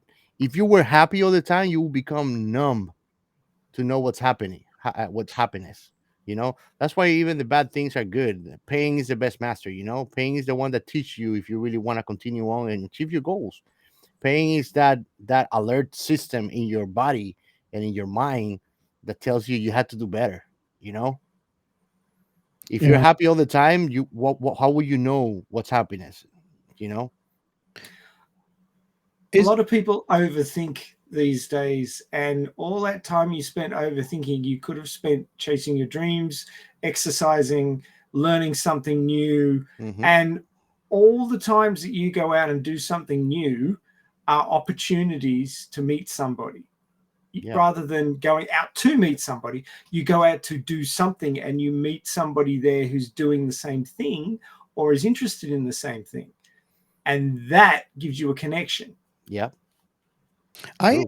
I always wondered, and I don't know if this is again, I don't know if this is true or not, but it makes sense in my head. I always wondered if the reason why there's so many failed uh, get-togethers in a dating scene today is for not following that advice. Like you want to make yourself happy first. Number one. Number two, your happiness is not the responsibility of another person but you, right? So if you are not in that place, if you are not happy, if you're not making yourself happy, that means that you are going out there and expecting others to make you happy. And that is a recipe for not only disaster, You're but looking for failure. codependence, literally. That's a Mm, horrible thing, to look yeah. for codependence. It's like you're looking to become addicted to something that is gonna just harm you and whoever you're with. And I mean, getting into a relationship without working on yourself is gonna end up making you punish them for Yes, your baggage. You know, exactly. that's a horrid thing to do. But And that's what means being an adult is working on yourself and know thyself. People don't want to even get to know their bad parts because nobody's good completely. All of Yeah. us have bad things, Yes. and we want to think that we can be all virtuous, which is not true. Instead of recognizing the bad thing on us and integrate the shadow, learning how to control those things so they don't take control over you in a moment of stress or pressure. You know, Yeah. one thing that most people have difficulty with, and I'm still trying to optimize it, is not taking on other people's emotional states, Oh yeah. especially those who are closest to you. Yes. yeah. The old saying, if you can keep your head while everyone else in the room is losing theirs, you'll be the tallest person in the room. Yeah. Yeah. And you don't know the great effect that you can have on them to help them rise up to. Oh yes. You're literally the You can pillar. become a beacon of life in a very dark place in your life. Yeah. Yeah. I agree 100% with that. And never really thought about it in that perspective, but it makes sense in a lot of ways. And that's why and I mean Robert can account for this. Doesn't matter how bad of a day, like I'm not gonna take it on other people. And I do all my best not to be rude to somebody, even if I'm having a horrible day. I understand at the end of the day, it's not their fault. Therefore, why should I treat them differently or with less than a kindness that they deserve as a fellow human being, you know? But I know a lot of people, grown up people, my age and older, that if they are having a shitty day, that think that that's already excuse to be a piece of shit person and treat somebody unfairly. I know Yeah. people that are like that, grown ass people behaving like toddlers, throwing tantrums and screaming at people that they don't know, or mistreating a person doing a service in a restaurant anywhere. You know, and it's ridiculous to think as an adult that there are grown up people like that, and then they think that it's your job to tell them that they're misbehaving. Like, come on, bro, why am I gonna show a grown ass adult uh, do the job that their parents should have done and themselves as they grow up? But that's the thing, our parents can do so much, but we get to an age we know what's right or wrong, you know. So and at the end of the day, and I can say this because my dad came from a place that he had a lot of house violence, and he's the living proof that every single one of us learn from our parents the good and the bad, but we get to choose what cycles to repeat and what cycles to break, you know. Yeah. Because I mean, even though he and my mom too, even though they came out from a place that was not as kind, they had given me a lot of things that they wish they had in the good sense, not material things like we see a lot now today, which creates pampered spoiled kids that are just crappy people, you know. But they gave us what they didn't have in principles to make a good person out of me, you know. The invaluable things that you can really receive in life, which are teachings to be a good human being. That's the things that I think parents should give to their kids that they never had, is making them a good person, you know. And I mean, giving them material things is not, it's not it. Well, Uh, good people don't expect others to provide them with happiness. No, exactly. Good people understand that they're responsible for their own happiness. And when you're happy, you can share it. Hmm. It's not a case of you meet somebody and then they're supposed to make you happy. Yeah. You live your life and be happy. And then if you find someone to share that with, that's great. You're not relying on the other person for happiness. yeah. Expectation is the main cause of you getting disappointed on Mm, people. It's not people's mm. fault if they let you down. It's your fault for creating an expectation that they could actually fulfill every single thing that you expect. Because there's another thing. People create an imaginary version of yourself in their minds that is not you. And those are expectations, you know? Yeah, Yeah. I think we kind of briefly talked about in part about this particular phenomenon. And now I want to call it phenomenon where Phenomenon. It is.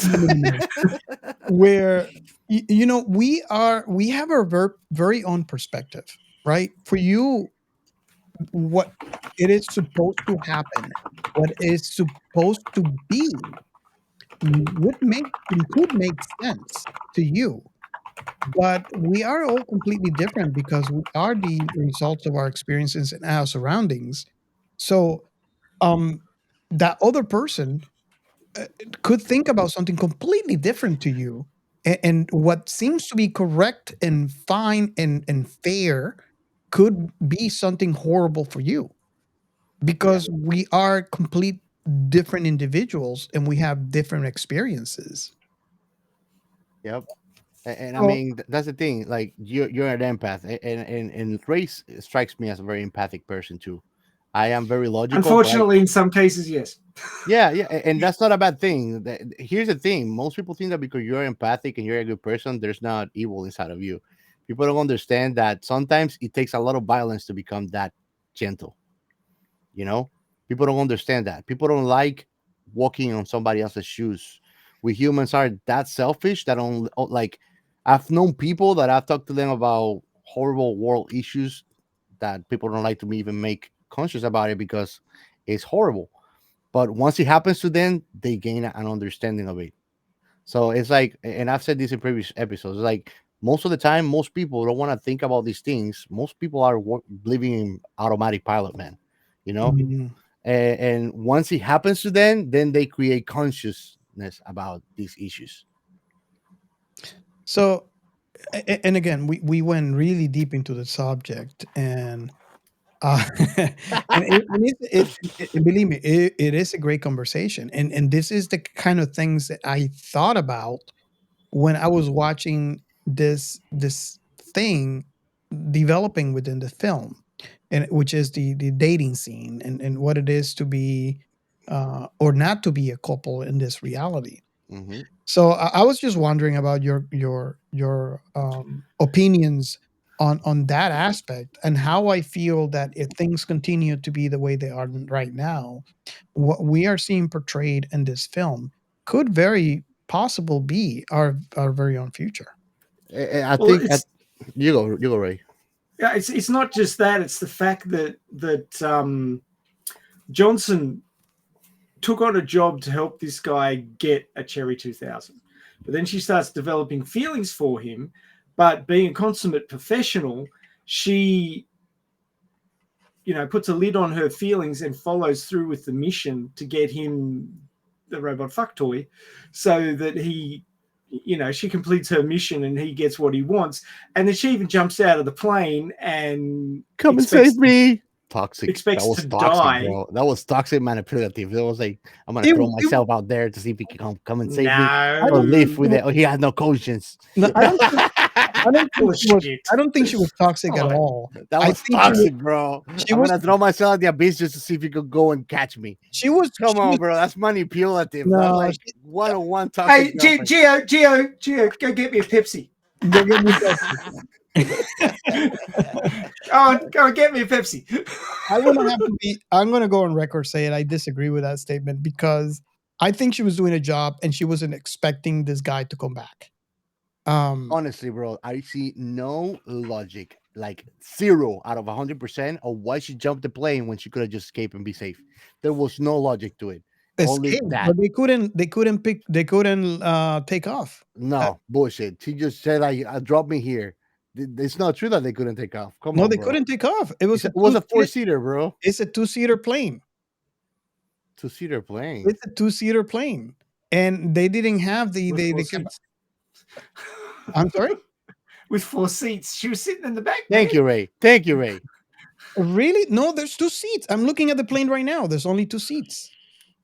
Well, perhaps in the real plane, but somehow there was Still, extra man, space and in the back. you have a flying license, so you should know. I don't think that the weight of an extra person will Yes. make the difference for that not to take off. Yes. It could during takeoff. Overweight is a big problem.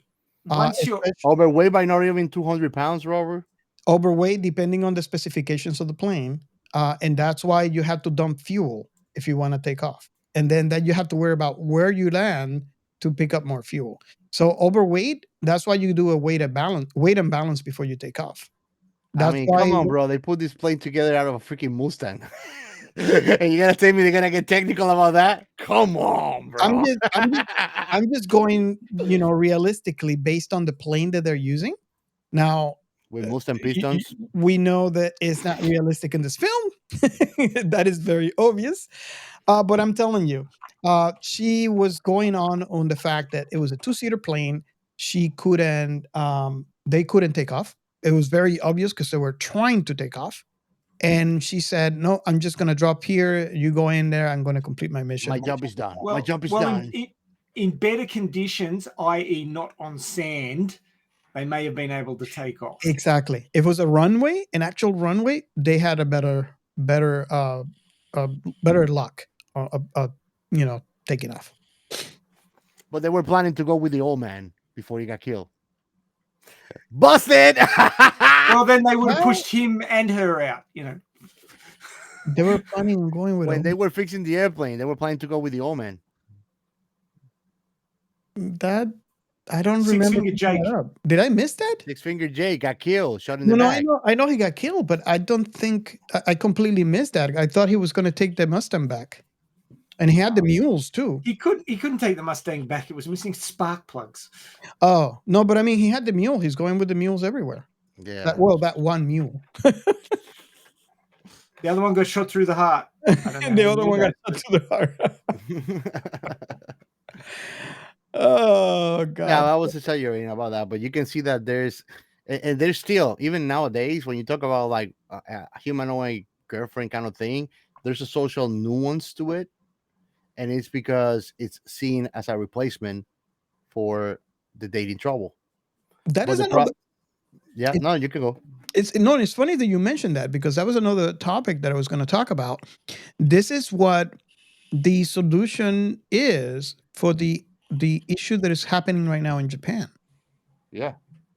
So if we can take Japan as an example of what's failing in society when it comes to dating, and we apply to that going on eventually to every country in the world, this is what we will see as the future is where you have people again, we spoke about this in previous episodes. We are social animals. It is very likely and it's actually very true today, even in the US, that there's a lot of people that actually go home to an empty house, and they don't know why they're not finding their the companionship, whatever that might be. And I don't want to call it an epidemic, but it is a true fact that there are Yeah. people out there that Yeah. they go to work and they just come home to an empty house, and they are, we are social animals, and you need that social interaction with another person. That's why we find partners. So Yeah. this is what we would see the future going, is where you have advancements in robotics and in AI creating this kind of solution for the lonely person. Mhm. It is obvious to Sam who's going through an issue. And we know this because when they were back at the Glue Glue Club, which, by the way, I don't know if you guys noticed the Glue Club. doors. Yes. The doors just killed me. I had to explain the doors to my wife. I'm not going to explain it. You guys got to watch it. I refuse to say it, but yeah, if you know, you know. So Sam, when Sam is going to this club and this woman showed up all of a sudden and shows him, I guess she had a card and she puts it in this terminal, and there she is naked with another guy, and it's like, that was me last night. It's like, and then he asked, okay, aren't you supposed to show me something? And that's when he comes out and say that his card got expired. What the fuck is wrong with you? You guys aspire? Yes. Asshole. It's like, what the heck are you doing here in the first place? It's like, I'm thinking, listen, you're the one who came on to him. Yeah. So why are you bothering? This guy was obviously by himself drinking a drink, not, you came, but that's besides the point. But that right there proves to me that he got fed up with society. He didn't want to have to go to a place and for dating had to sign a contract and come up with all this stuff, and then the possibility of being sued because something happened. So it's obvious that he gave up and he just got a robot. yeah, the cons are greater than the pros. You know, it's like looking at it logically. Why would you bother? You know? Exactly. And it's actually sadder than that. And I don't know if you guys Yeah. would agree with this or not, because I am an overthinking person. But um, she Sam picked the Cherry 2000 for a reason. Okay, when we saw him back at the store where he's trying to fix the Cherry 2000, it is obvious that in this society, on this era, um, the robots are more kind of like what Johnson said back where she said, it's a sex toy, right? So most robots at that time, that's basically their function. They were just basically just sex toys, right? Apparently, the Cherry 2000, Hey, Cherry 2000 is a dildo that cooks. well, And cleans and washes the clothes. the Cherry the Cherry 2000 was more of a romantic version. And apparently, in my opinion, and you guys correct me if you think I'm wrong here, because obviously it wasn't expressed in the film and there's no material to back up my claim. But I believe, and I want to believe that the reason why the Cherry 2000s they stopped making them is because there was no need for that model because everybody would pick the sex toys over that. And Sam did not want a sex toy. Sam wanted companionship. Sam wanted Yeah. that social connection with another being. And that's the reason why he Yeah. picked the Cherry 2000 to be, and eventually fell in love with the Cherry 2000. And I like to think that it was reciprocal because there was this appears to be an AI. Granted, again, there's no claim that there's nothing that I can say that could back up my claim here. But um, based on what I saw, we only see it at the very end when Cherry 2000 model broke, right? Mhm. But I find it very hard to believe that he would have that type of connection with a machine unless that machine showed in a very specific way, because we already know that in this era of this alternate universe, let's call it that, people are very familiar. This is the norm where you could go out there and get a robot to be a companion. So it is very normal. So for him to have a connection, something had to happen in that relationship for him to be that attached to the point where he actually straight out told the other guy, I just want a Cherry 2000. I don't care about the other models you have here. Now, what do you guys think about that? I mean, I just, Back when Detroit cared. eh? Back when Detroit cared. Detroit? Did you miss that comment from the repair guy? I think I did. Yeah, he's trying to sell the new model, and he goes, "Oh, this was made back when Detroit cared." It's a car sales ploy Yeah. Yes. to sell an older model.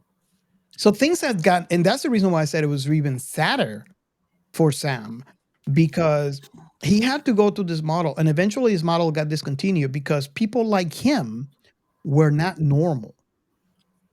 Someone that cares about the connection, that doesn't really care about the, how the hanky panky and done, right? That he wanted the connection, he wanted the interaction, he wanted the conversation that he couldn't get with a human being.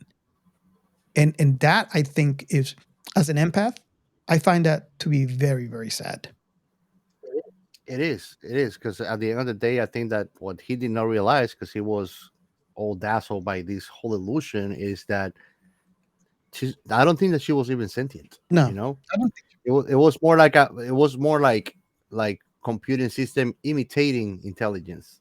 But I don't think that Cherry 2000 was self aware. And when they pick her up in the factory and he puts a CD and she's completely alienated to they getting shot, that was like the cue to tell the audience she's not alive. What was the comment she said? Oh, I seen this in movies. Yeah. Oh, no, like they're getting shot laying on the floor, and she's like, "Oh, I would rather be in the house watching movies." I Like, would bitch, I you're would getting rather shot. no, I would rather see this on a TV screen, wasn't it? Like Jesus Christ, like Oblivion, you know. But that was a perfect. That was a very subtle way for them to put in the movie to tell to show the awakening that she is not self-aware. Really, it's more like predetermining answers to questions, and really, at the long run, it would hit hard to realize that you've been really talking to a mirror, practically. You know. Yeah, and then we have the contrast. We have Johnson, the tracker, E. Johnson. Um, Yeah. she she obviously grew up in the, let's call it, the Badlands. Um, Nothing to do with the cities where Sam came from, and which is obvious from the interaction with the six digit tracker when she was asking him, how are women in the big cities? And he said, well, you mean like Anaheim? It's like, yeah. And her shock and horror to hear her reactions. I mean, to hear the truth, and we see her reaction to that truth, and how they're like, he's actually explaining to her that, yeah, they have to sign contracts every time they want to, for whatever they want to do, and it seems so alien to her. Hmm. And again, that proves that brings down a point that we have actually made a lot of, in many episodes, where they're both humans, right? And they both have a complete different um, conception Conception. of what the reality is. So Yeah. for her, it's fine to fall in love with a guy and get together and maybe, whatever that might be. But for him, it's a bother because, okay, oh God, now I have to sign a contract. I don't want to have to deal with that. And their realities are completely different. And they're both in planet Earth. Yep. I agree. So it's kind of interesting to me because you could actually see Sam's what's the word that I'm looking for? He's his arc, right? Because when he got to Glory Hole, that is the town, right? I think that was the name of the town. Um, when he got there, he was this person, right? All he cared was about getting the charity. It was like a kid lost his toy, Exactly. and the world is really falling apart around here. But all he cares is, just want my toy, Well, bro. I I think I understood him. Yeah, me too. He Me too. he he didn't want to have to deal with what, whatever crap, whatever bull. It's which actually was very well said by the crazy woman Ginger when she said, "Oh, I'm a new person now. Anaheim was just a bunch of bull, and now I feel free."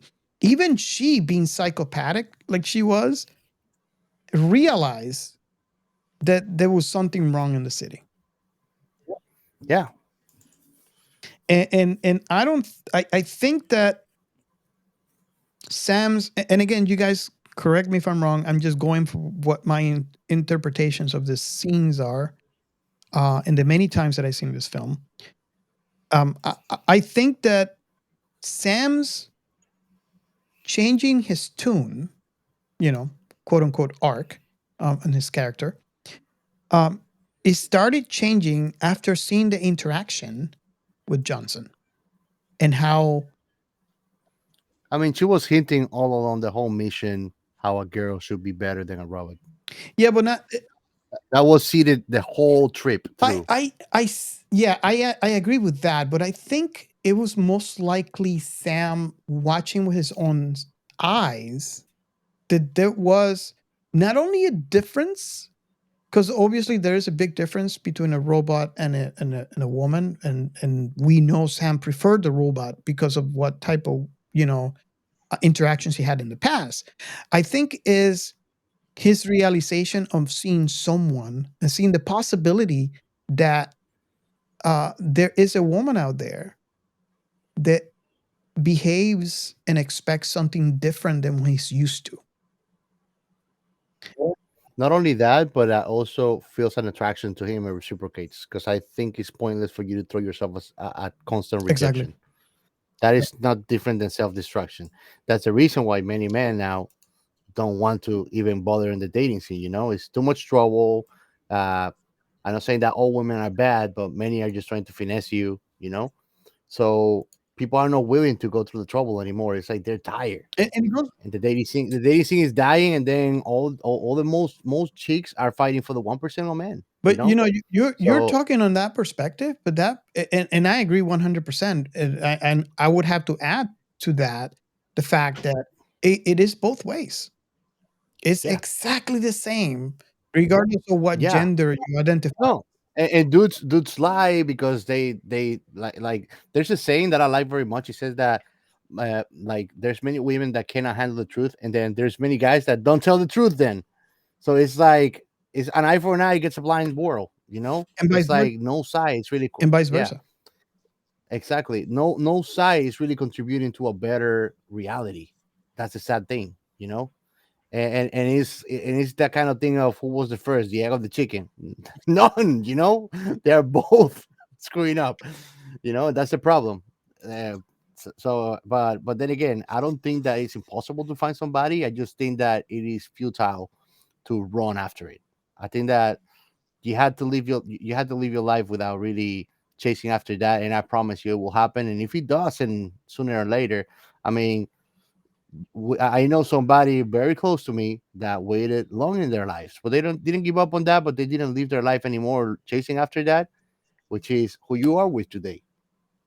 And voila, you guys are like the example of what I would like if I find somebody to be my partner, you know, because you get each other and you know how to go or traverse through any kind of situation together Mhm. as a team, not play against each other. So that exists out there. Don't get me wrong, but I think that it's futile to go chasing after it because then you're doing it for the wrong I did, reasons. and I didn't get any luck. Hmm. So, but Exactly, you have a exactly. really good point because we see Johnson, catching glances of Sam, Yeah. and I strongly have to believe that this is something he's not used to.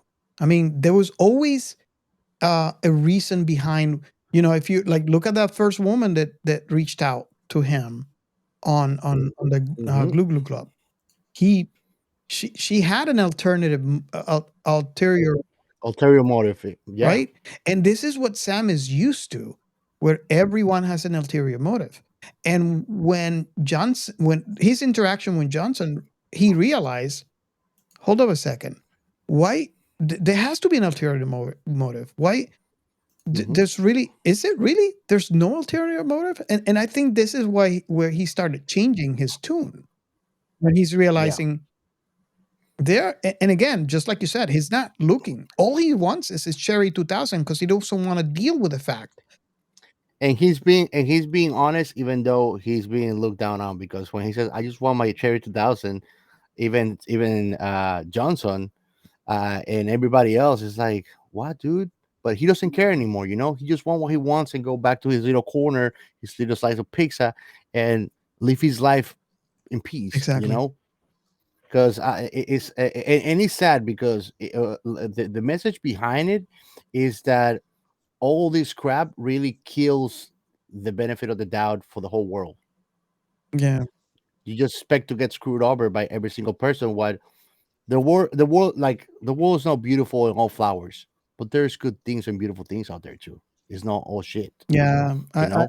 I And agree with that. You yeah, shouldn't live your life expecting, back to the conversation we had just earlier in this episode, where you're supposed to find a way to be happy. Ha- because expectation is a double-edged sword. Just like you shouldn't expect from people, you shouldn't expect also shit from people. Mhm. Because then you're creating a preconceived notion that can be completely unrealistic. Yeah. You Yeah. know, And and they get yourself a chance, a golden chance of meeting a right person for yes, you. yeah, because if you close yourself up, which is actually, if you think about it, Sam, that's exactly what he was on his way of doing. He closed Yeah. himself up to everyone until if he continued to close off like that, he could have lost a chance with Johnson. Yeah. He could have just fly it off and go back to doing his own thing. Yeah.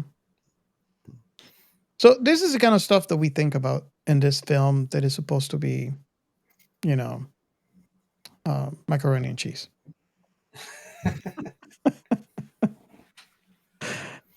I'm gonna get the new model. It's called Wap Wap.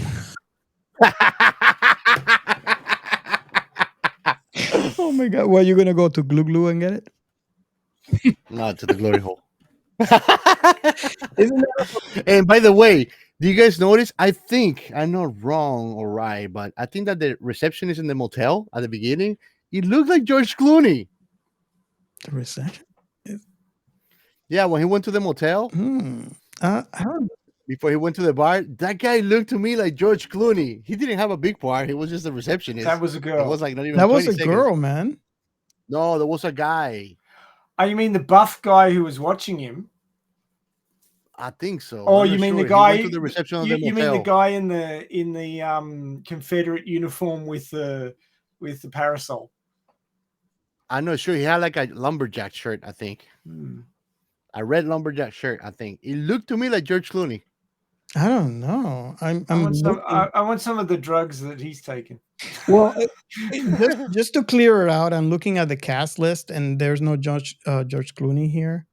There is Lawrence Fishburne in there. He was the lawyer on the Glue Glue Club. Do you guys got that up? No, I didn't catch. I knew he was in it, but I didn't see where he was. Morpheus was in the Glue Glue Club. Morpheus gets around. I don't know. Maybe this was part of the Matrix. You never know, man. Does that mean Mandela effect. that San Dimas is part of the Matrix?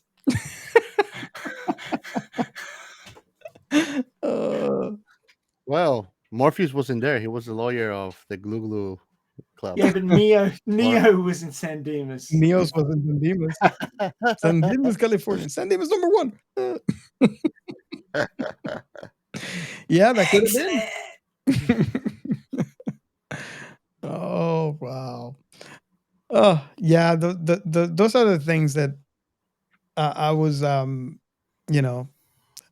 thinking about. I'm glad that you guys had those thoughts as well, because it makes me feel that I'm not alone.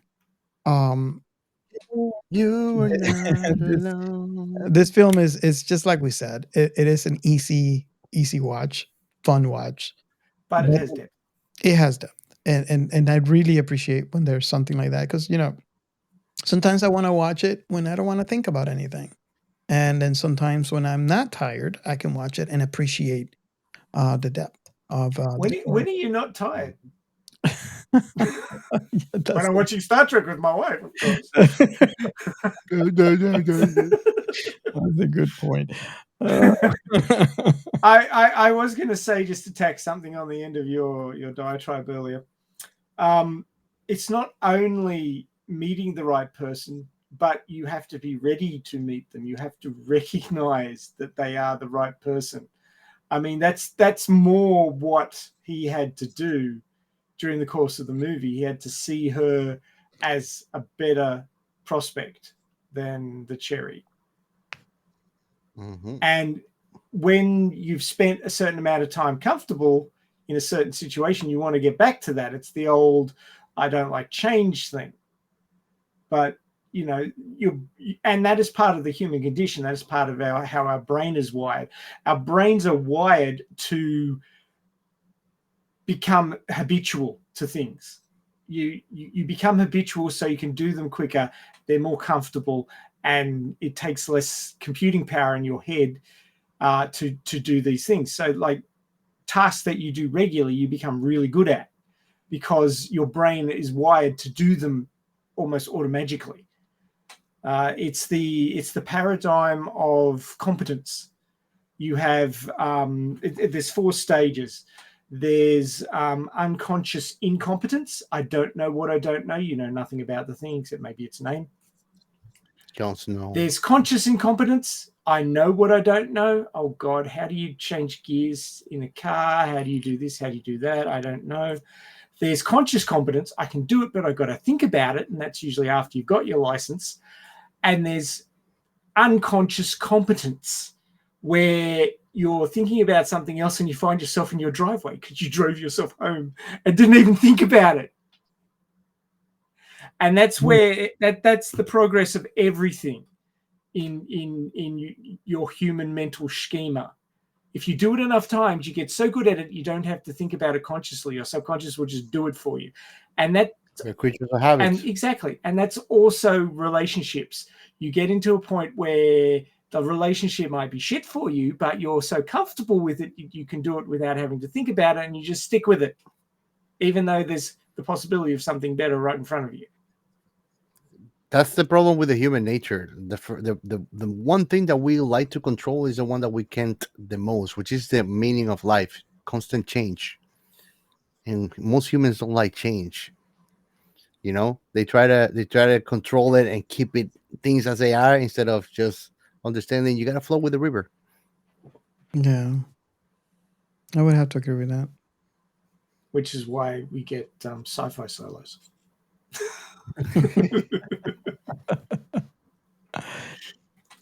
Oh man, this film is just a fun watch, and I'm just tickled to death that it's something that I always consider slightly slightly campy. Would you say that, Ray? Oh yeah, totally. Yes. A lot of the performances are quite campy. I mean, Lester was a complete knob. He was so campy. Oh, less. But yeah, I kind of, I'm tickled to death that this is a film that our very own Captain Chaos enjoyed, campy and all. And I'm starting to wonder if we have or we are making an effect on him. And let me ask you this, Captain Chaos. If I would have showed you this film early on, let's say, for example, pre episode 2 on our season 1, what do you think your reaction would have been? And again, I want to preface this by saying this is a film that he heard about. He talked to, what was it, your boss? Yeah, we're like a business partner. And he mentioned how good it was. And actually, no, he didn't see it. He says that, go ahead and tell the story, because I'm I was basically showing him because I wanted to use Trilo. We were talking about even making a podcast about horror movies because that's what everything he watches. He only watches horror Mhm. movies. So, and we have like a bunch of TVs on the house. So basically, he's always watching or have something running. And I was showing him Trilo, and I saw Cherry 2000.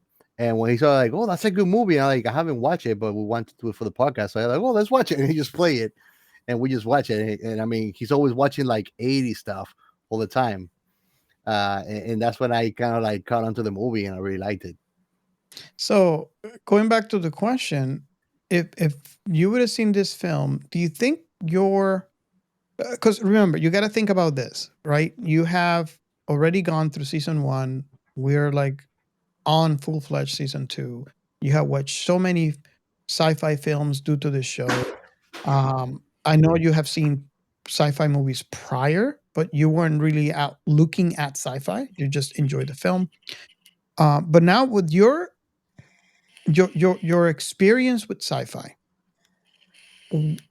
in comparison to your experience pre season 1 episode 2 of this show, do you think your reaction would have been different, considering this is a very campy film?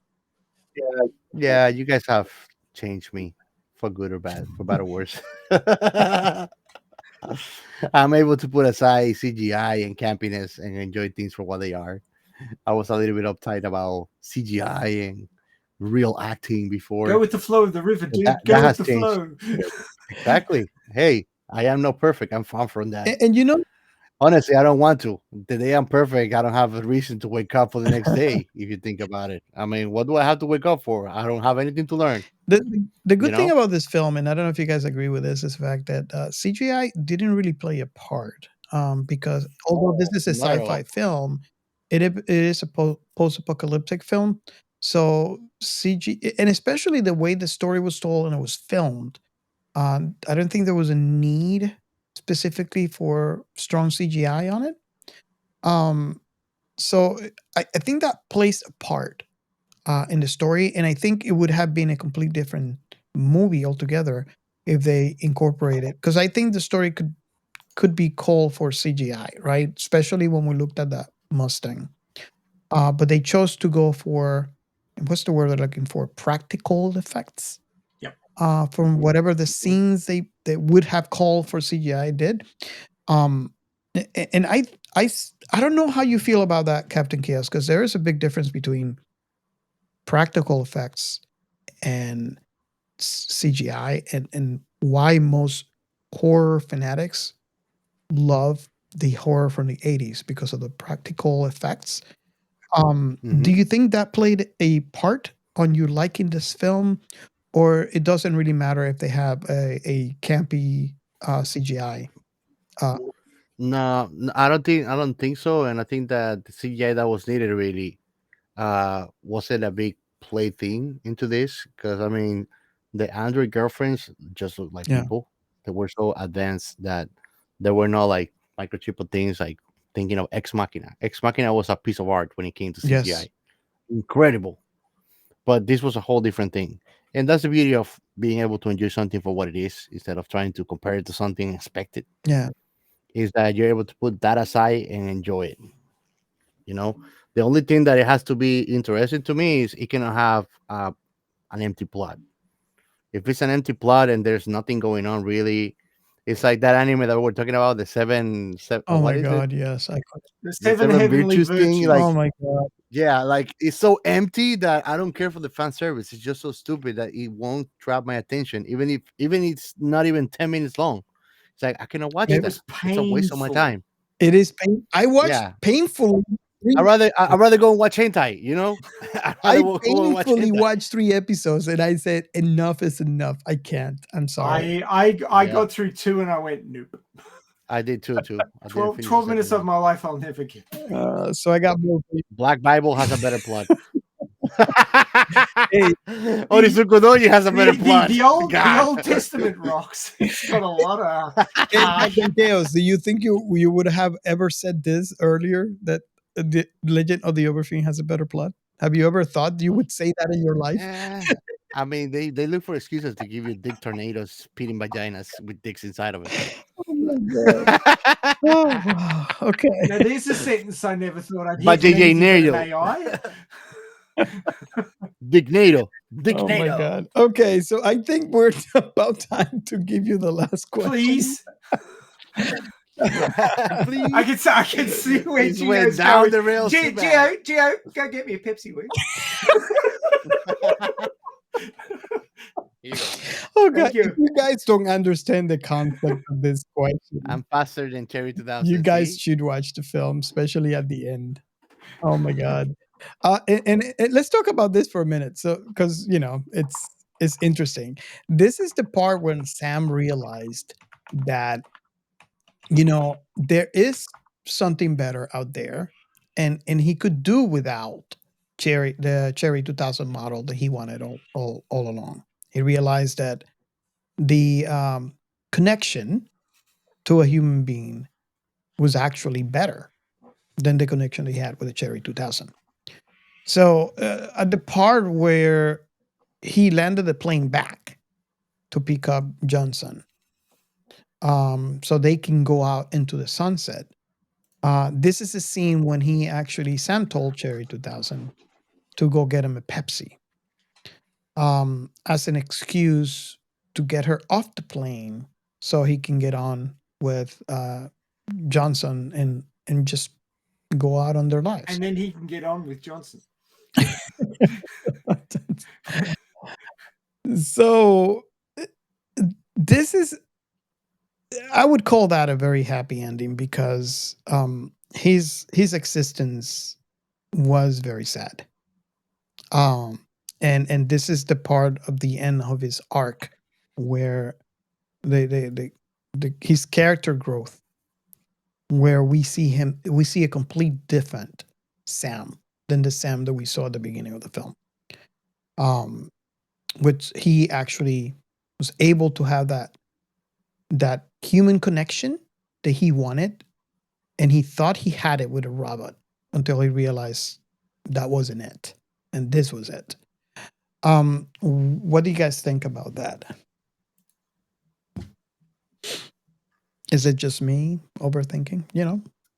I am. Well, he went for the simple approach. He checked out of society because it was too complicated, and just took the limited option of a robot that simulated emotions and conversation and things like that.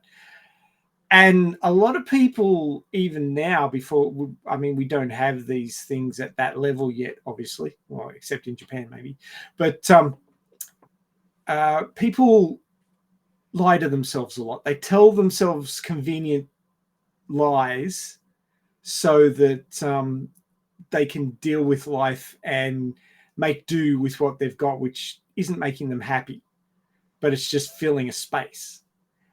And it took for him to lose that and then get pushed out of his comfort zone. Like, he wasn't going to go with Johnson.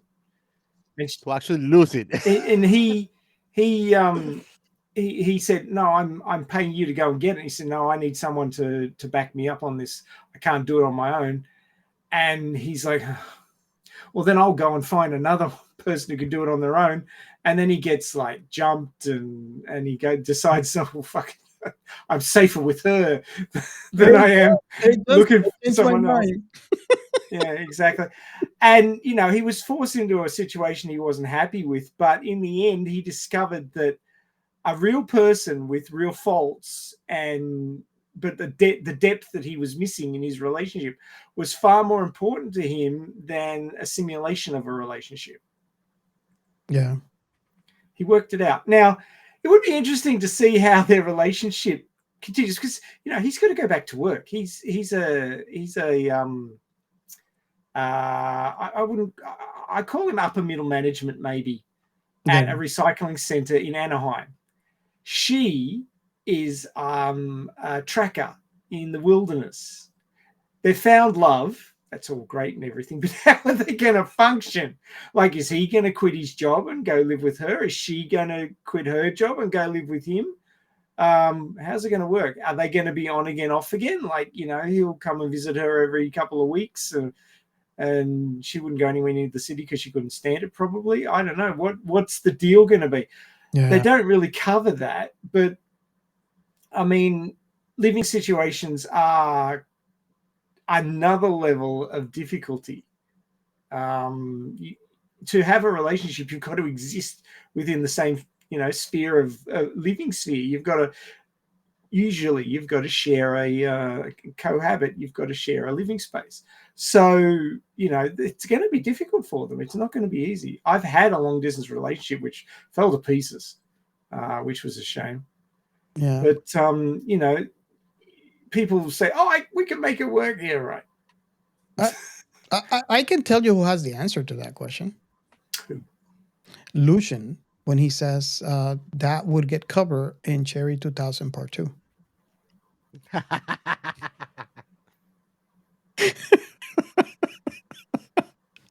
And if you are not familiar with what that's coming from, you got to go down in our previous episodes and find our episode on the very first sci-fi story that we found. Yep. It's a couple of episodes back. Thank you for the context, because I was like, who? What? Where? Now I understand.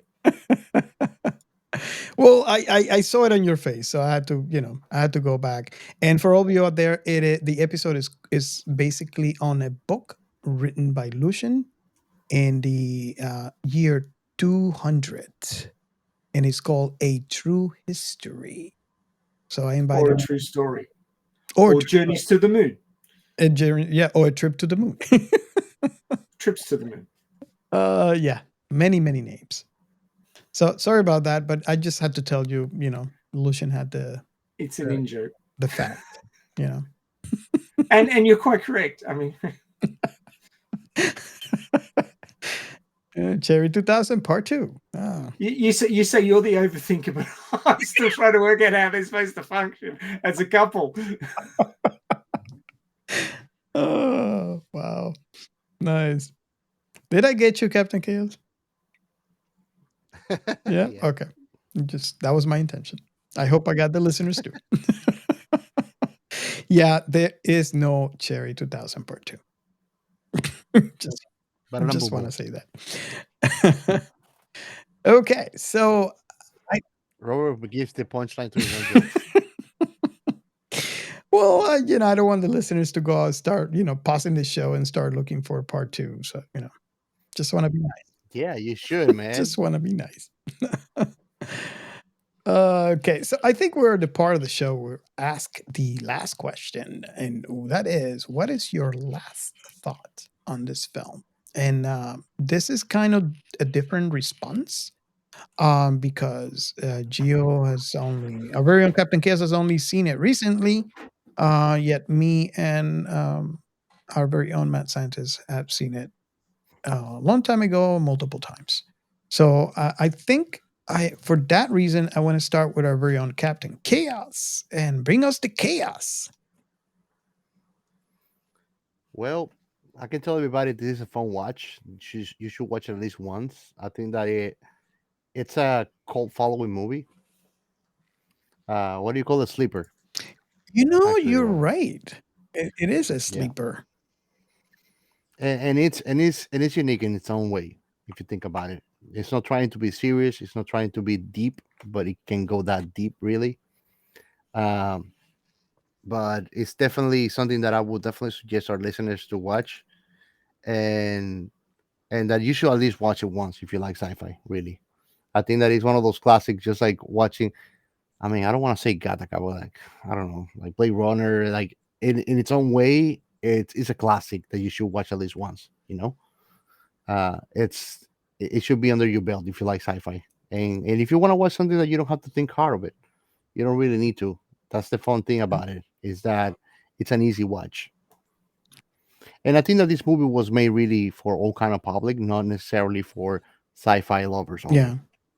That's the fun thing about it. I think that's why it's so simple. It's not complicated at all, and they don't go so much into tech details. It's because of that. If you think about it. Yeah, I agree with that. Mm-hmm. Okay, so I don't know, Ray, you want to go or you want me to Okay. go? Okay. Okay.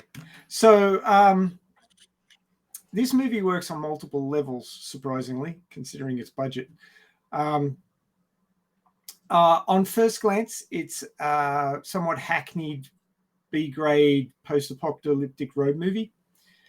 On deeper levels, it's a exploration of what might be our future in a world where it's just too much trouble to get into relationships because everybody has such high expectations that nothing works anymore. And if the trends continue that people are having kids later and later and then having issues with reproductive success, that they may end up not finding anybody, or if they can't reproduce, then people might consider them not worth marrying, so they end up finding a replacement, and that replacement being technology. So on the surface, this movie is a fun little B-grade sci-fi action romp, and at other levels it considers and ask you to question what's our future going to be like? How important are relationships to us? Is a technological replacement for relationships really going to do it for you? And how to consider relationships with people more important than faking it with technology, and also how to actually go about meeting somebody who you could end up spending your life with. And we've discussed that, so I won't go into the details again, but there's a lot to this movie if you go looking for it. You don't have to, but if you want to, it's all there, and we've discussed it. So if you've been listening all the way through, you know what I'm talking about. So yeah, it's got depth if you care to plumb it, and if you don't care to plumb that depth, then you just enjoy it for what it is. An 80s, very much in the 80s, 80s sci-fi classic about 2017 that I'm having trouble remembering right now. I love alternate realities. It's great. It's another alternate reality that I'm really glad I don't live in. Much escapism. Yeah. That's why I like zombie apocalypses. Don't worry, Ray. If it happens, we're going to Australia. Okay, then I want you to watch an anime which isn't finished yet called Zom 100 Bucket List of the Dead. I'm on it already, you are? waiting for it. You're bro. waiting for the next episode? Of course, bro. Come on. I even watched the movie. He Good boy. They did a live action movie. He wants of me it. to watch it. It's fun. I'm not sure if it's Robert approved. I think he would have a bit of problem. Robert is just zombied out. Like he doesn't like watching zombie things because he kind of like burned a fever of it. Yeah, I burned it. But I think it's very, very fun. I've Actually, did. I'm even playing this Jewel, which I was dying for price to drop, which I'm loving. All right. Which is like an open world first person parkour RPG game. It's like Skyrim with zombies. It's good.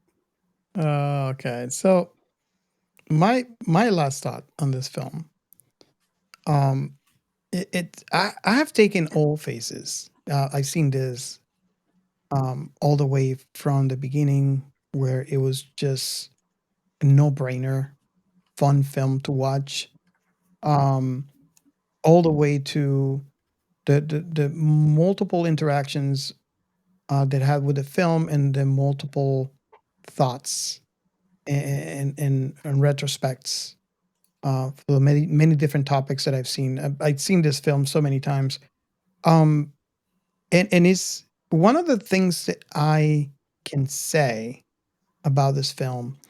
It is how eerie predictive it has the possibility to be on how our real world could end up. And Yeah, if they'd whacked another 20 years on it, it could have been really apocryphal. yeah, the when it comes to there's something that we didn't talk about, which is the how the world is in full recycle mode. So people would actually go in to centers and take the recycle materials in, all the way to how the dating scene, the romantic arena is played in this film, and how I see how prophetic it has the potential of being. Like our very own Captain Chaos here and a mad scientist have mentioned, I would second in the fact that this is a very fun watch. Doesn't matter how many times I watched, I enjoy it every single time. It is a fun watch, and it also has the possibility of, if you want to dig deep into it, you could. And as I have said in previous episodes, those are the type of films that I enjoyed the most, because of what I said before, where I said that if I'm tired, I can watch that film, not really think about it, and then when I'm like in the mood for something deep, I can watch the same film and have a different experience altogether. So that's actually my last thought on the film is how versatile it is. I agree with our very own Captain Kess when he said that this was filmed for all audiences, and that's the reason why. And I can really appreciate that. I really like those type of films. So that's my last thought. So that with that, we can move on to our last segment. Bum, bum, bum, bum. The science in sci-fi. Okay, so I don't know if you have anything, Ray. I've got really lazy since I've come back because you guys are doing such a good job of it. I'm like, yeah, let them do it. I've taught them well. Just let my co-highs go and deal with it. You just want to slack. I have a couple of points in there that I feel it was necessary. I don't think that we need to cover all the points. If you guys want to grab one and talk about it, I think this is a future that we could see how AI has gotten not necessarily, which is very interesting though. We haven't quite gotten to the singularity in this film yet. I think that we are still dealing with what I like to call, and I think I coined this, although it might not be accurate 100%, dumb AI. And this is basically what we see here. It is an amalgamation of advances in robotics combined with advances in AI that produce the companion robots that we see in this film, which basically are just imitating what we see in real life. And I They're generally called expert systems.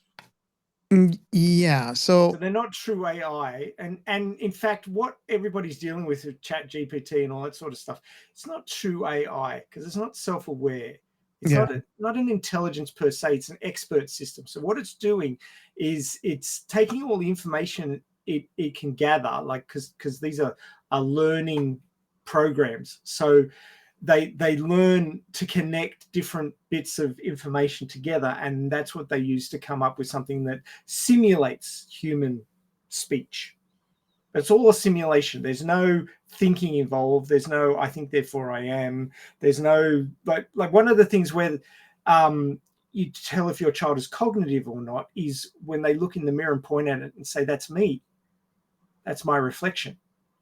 And that's when you know that their brains are developing to the point where they can recognize themselves as a self, as an individual.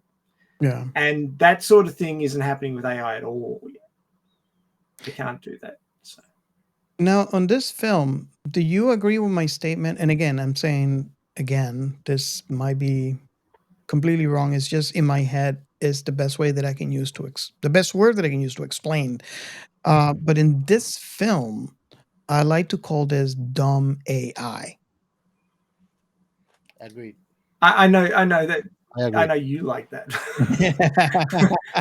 I don't think they could be considered AI. I think they would be considered an expert system. So it's a very advanced piece of software that can take information and pass it through a bunch of laws that they've been given and experiences that they've had and output something that simulates interaction, but is not actually true interaction. I think I understand what you're saying. So if I understand you correctly, this could be the future of ChatGPT. Yeah. Okay. It makes sense. It does make a lot of sense. I mean, this is just the difference. You can go. This is just another use of the ChatGPT model. So I mean, it's just another way of utilizing it. And just like ChatGPT can sometimes give you garbage output because it just didn't understand what the input was. I mean, she didn't understand the input of a gunfight. She did not have any learning capacity for that. She hadn't seen it before. It's new to her. And she said, I'd much rather watch this on TV because that's the only place that she'd had any experience in a gunfight before, is having seen it on television. So she didn't know it existed for real until that very moment.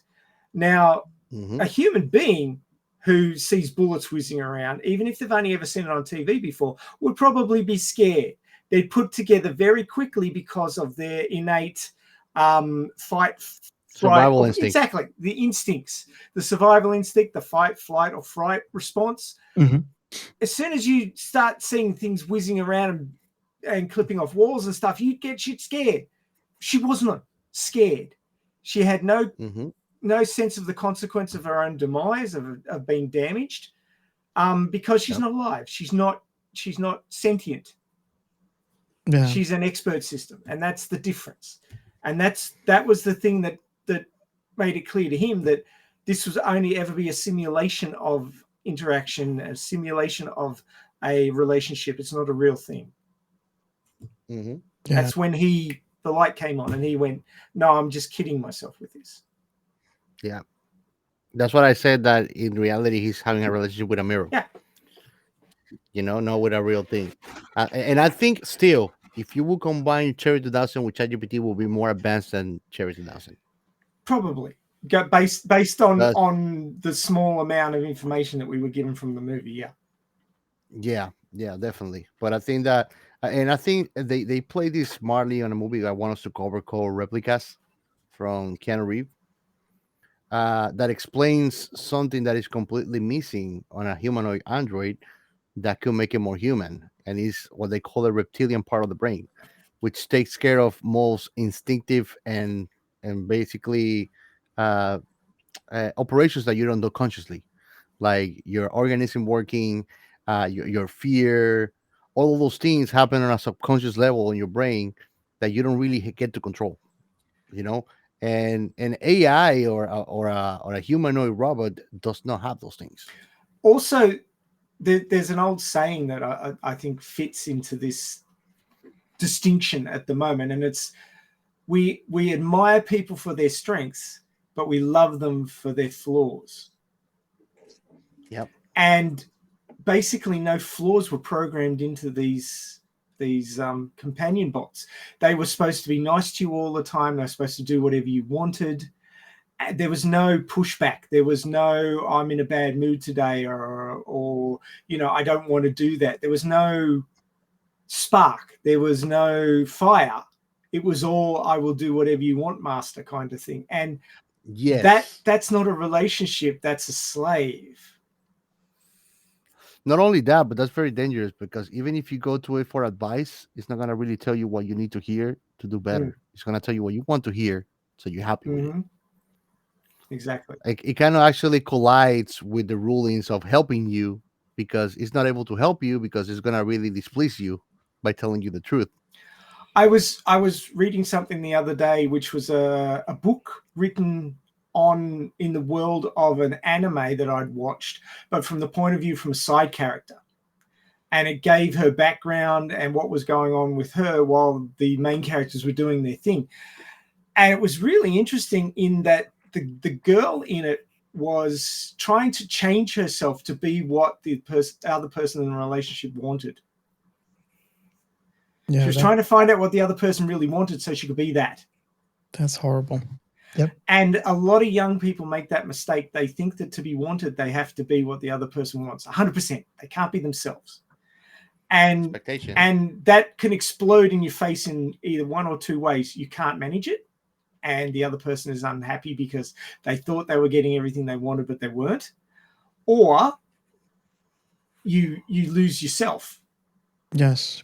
And once you lose yourself and then that other person goes away, and this is what happened in the story, the person changed themselves to be what the other person wanted, and then the other person just gave them the flick, and then they didn't know what they were supposed to do anymore because they didn't have that person there to be what they wanted. And they no longer had their own self because they got rid of it to be what the other person wanted. And then they had no drive. They didn't know what they wanted. They'd given up on their dreams. It was just disastrous. But young people make these mistakes. Yeah. It's really sad, but yeah, it's true. And I mean, this is the same as the Cherry 2000. It doesn't have dreams. It doesn't have desires. It's just being what you want. And that lack of the second side of the coin as it were, means that you can't flip the coin. You can't ever have a fight. And I mean, people say, oh, no, you don't ever want to have a fight. You don't ever want to get angry. But that's part of the human condition. I fight with my wife. Yep. We get angry with each other.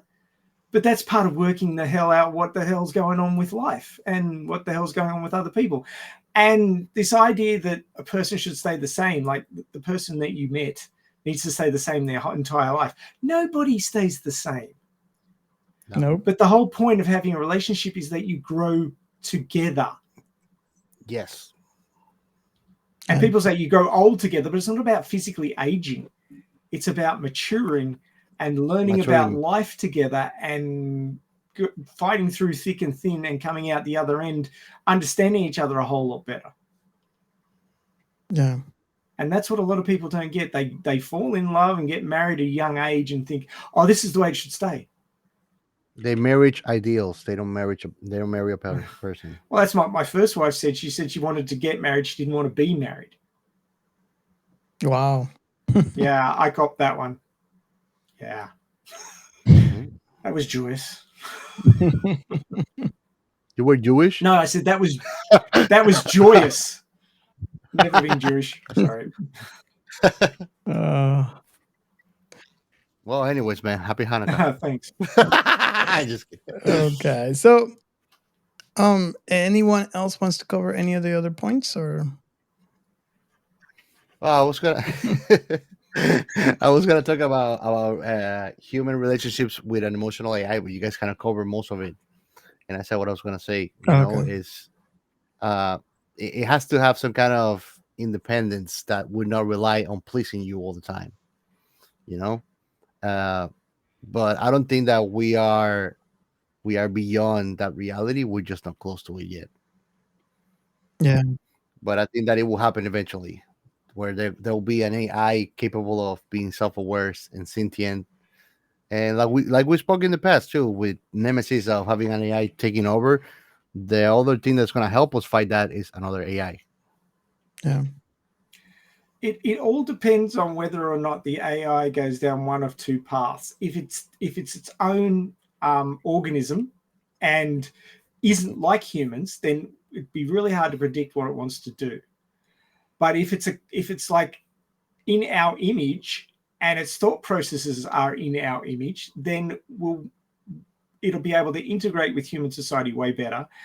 And it'll be able to, we'll be able to understand its drives and its desires, and it will work better with us.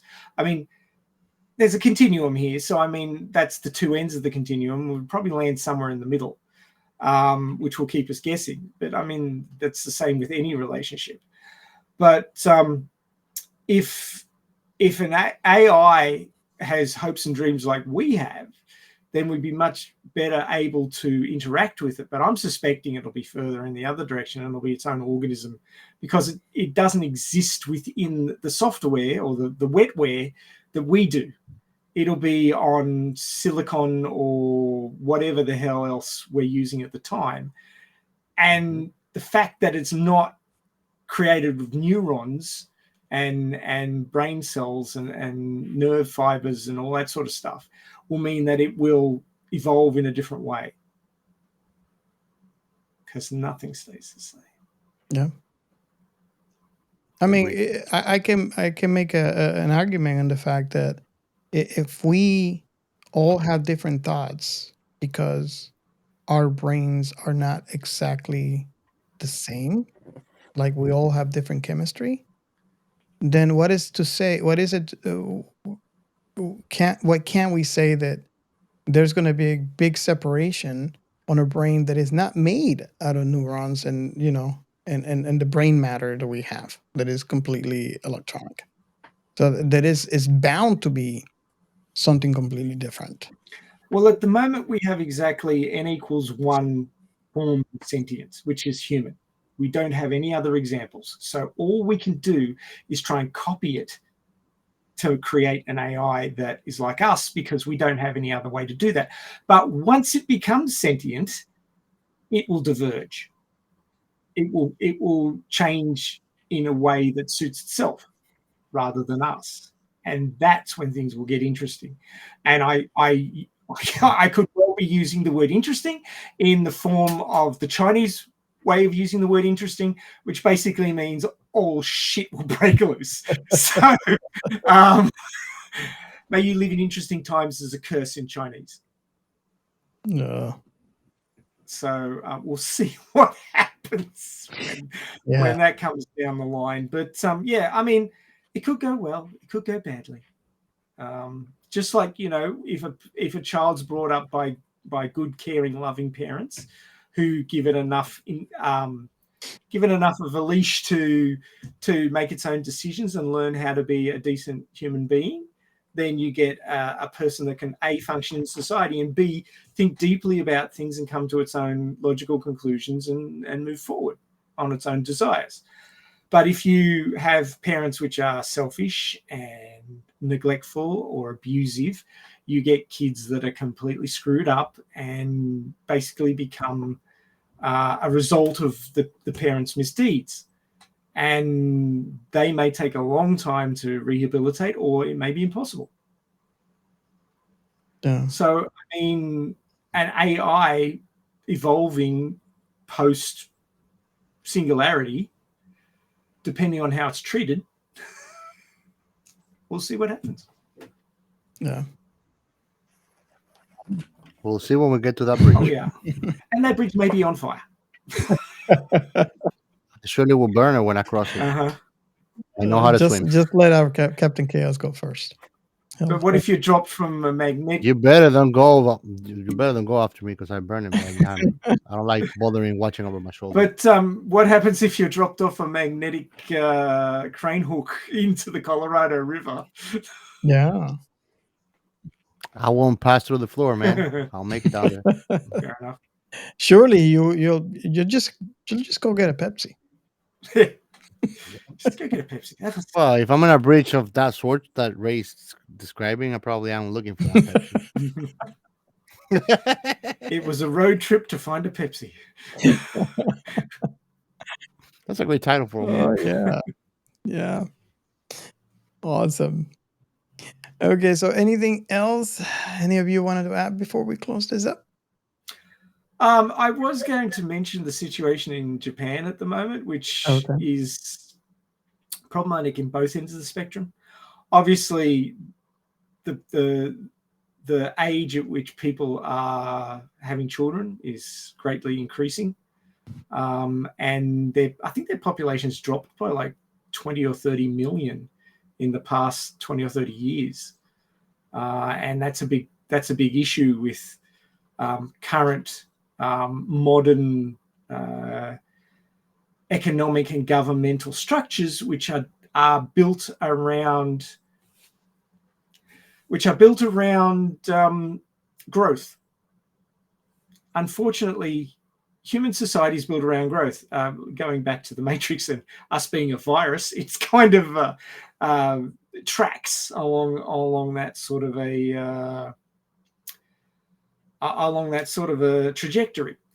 But what's happening in Japan at the moment, and I was watching a show about this, which was really informative, that there's problems in the top and bottom ends, and there's going to be problems in the middle shortly soon too, because the baby boomers are all becoming retired. So their economy is slowing because they don't have people to work the jobs that were there anymore. Companies are closing because they just can't find people to work there. There's empty schools because there's not enough kids to fill them up anymore, because people are just not having kids as much as they used to. Women are waiting till they're in their 30s to try and have kids because they're focusing on their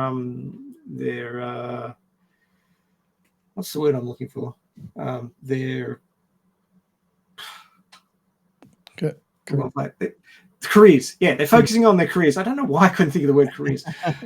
They're focusing on their careers, so they're putting having kids off, because in Japan, if you go off and have kids, that's basically you're off the career freeway, and it's very hard to get back on.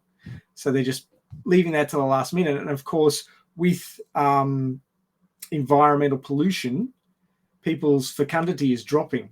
So if you miss that window in your 20s and you try in your 30s, you're often either going to have to go to IVF or you're not going to have kids at all. So there's that issue. But then in the top end, you've got a massive number of people coming into retirement and nobody to look after them. So you've got this bottom end. Oh, and I also didn't mention that Japanese society, at least certain parts of it, are becoming very isolated. Because you can sit at home now and order food and you don't have to go out as much. A lot of people are just finding it too much of a chore to go out.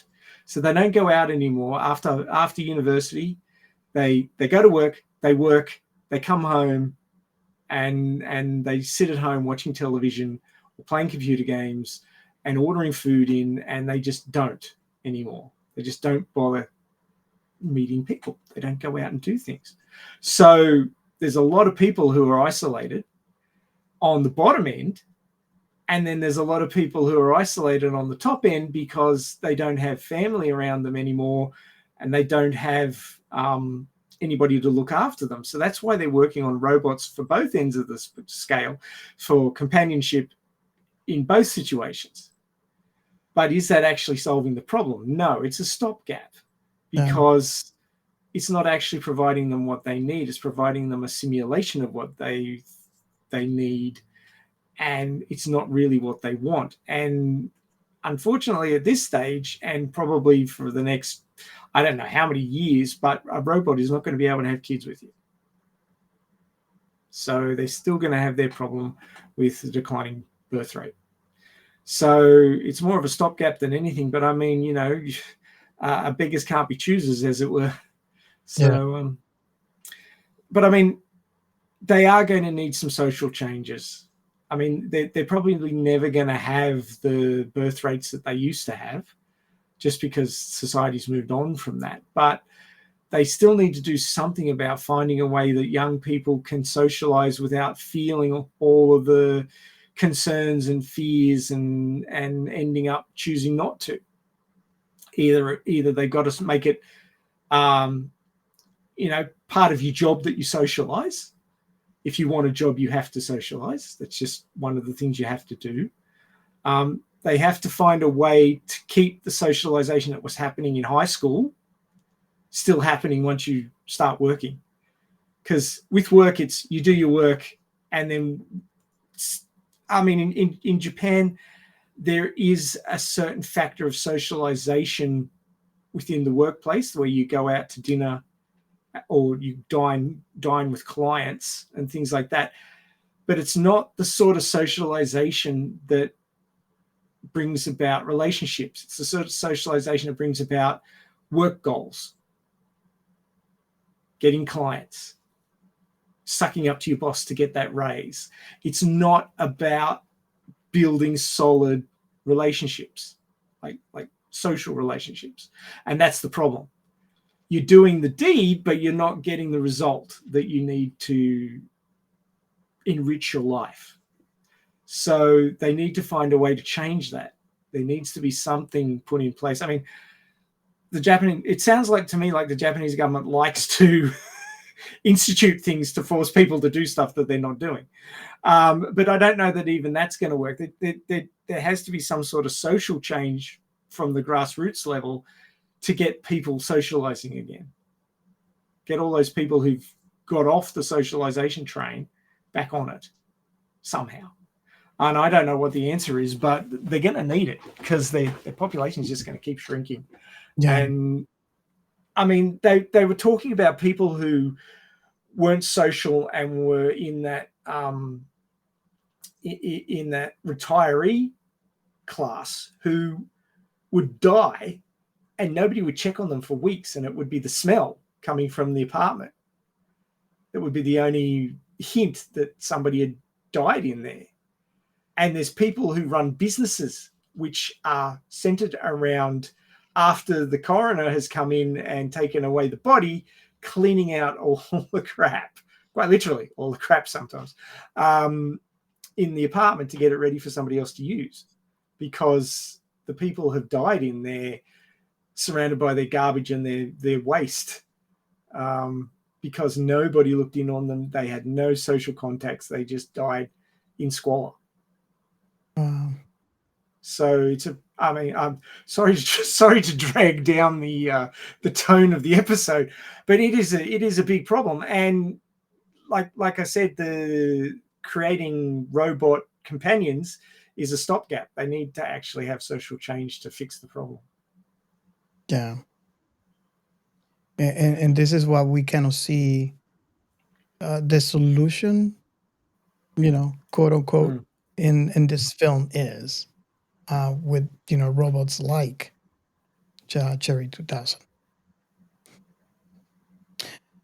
Oh, sorry, that got really heavy. But it is social science behind science fiction this week, not necessarily technology, but social science, and it is an issue, and it's starting to happen more in like the US and Australia. You can unplug from society if you can work from home. Especially after COVID, if you can work from home and do your work at home, you can avoid people like the plague, and you can avoid the plague as well. Yeah, it's really interesting because many people think, oh no, this is something that's happened outside my country. But I can almost guarantee, it doesn't matter which country you're in, it's happening. It's happening there. And like my perspective also after COVID is really interesting because my department has gone fully work from home, and I don't go out. And not because I don't want to go out. It is usually like, since I'm working from home, it is very convenient. Stay home. I have everything I need. I cook, right? So usually I am so tired that I just, I choose not to go out, and it's horrible. And sometimes my wife gets from the office, and she said, yeah, come on, let's go somewhere. Let's go to a restaurant, something, just so I can go out, because it becomes convenient, and this is coming from someone that already has that social connection with someone else. Now imagine someone that is not married, that is in a situation like that, and this is not, again, this is not something that you hear, oh, it's happening in Japan or it's happening somewhere else. It's definitely after COVID. This is a very real thing that is happening regardless of where you live. And it's worse if you're alone. And this is basically what we've seen. The I want to call the Japan epidemic happening everywhere in the world. Well, social anxiety has always been a thing, but you couldn't really get around it. Like back in the 80s, you had to go out. Yeah. And in the 90s, but since 2000, it's got easier and easier to just isolate yourself. Yeah. And then after COVID, you just look at the job boards online, they tell you whether it's a hybrid, on-site or remote work style for that particular job. And if you can work remotely, if you're in the technology side of things and you can work remotely, you don't have to go out. And if you've got social anxiety, you won't go out, and then that's what happens. So yeah, I agree. It's a very slippery slope. Yeah. Okay, Gio, anything else you want to add before we close? Oh, okay. Gio's going out to pick up women. No, bro. Why would I? No, he has a cherry. I value my resources. Gio's going out to live his life. That's what Gio's going. No, not even. You see, I'm not a lonely guy, but I love solitude. It's so beautiful. Okay, so you hear that, ladies? Unfortunately, you hear here first. Yeah. Yeah, if you're not coming to my life to add good times, thanks. No. Okay, so I believe that concludes our episode for today. It's a fun film, and it's a great conversation. Thank you so much. Mhm. I really really appreciate you guys listening out there. If remember, if you have not followed us on YouTube, you can go ahead and do so right now. If you're listening to our pod, just go into YouTube and uh, go ahead and search for Science Fiction Remnant, or you can go to our website. We have the links there. And go ahead and follow us there. We need the subscribers. If you like our show, that is one way and one free way that you can do to help us out. And of course, join our Discord channel. That way, you can get to talk to us directly and reach out to us, and have any comments for our very own Captain Chaos, for any of our the hosts here, or if you have any ideas about past or future episodes that you wanted us to cover. If you want to help us out even further, we do have a Patreon. You can go ahead and go to our website. We have a link to it. Or if you're watching at YouTube, you can go ahead and scan the QR code. And we also have Buy Me a Coffee. Our very own Captain Chaos needs to be caffeinated, so this would be a way that you can help us. Hell yeah. Scan the code there. So just remember, reach out and to whoever you know that loves sci-fi as much as you do, which I like to think is as much as we do, and recommend our show. That would be another way that you can help us, reach more audience. And again, to all of you out there, thank you so much for the interaction. We love the interaction, regardless of where it is that you reach out to us. Remember, we are on X, Twitter, Threads, Instagram, TikTok, and our Discord. Thank you so much for the interaction. Thank you so much for coming and listening to our show or watching on YouTube every week. We really appreciate, and we can't wait to have you with us next week. We'll see you next time. Thank you. Bye.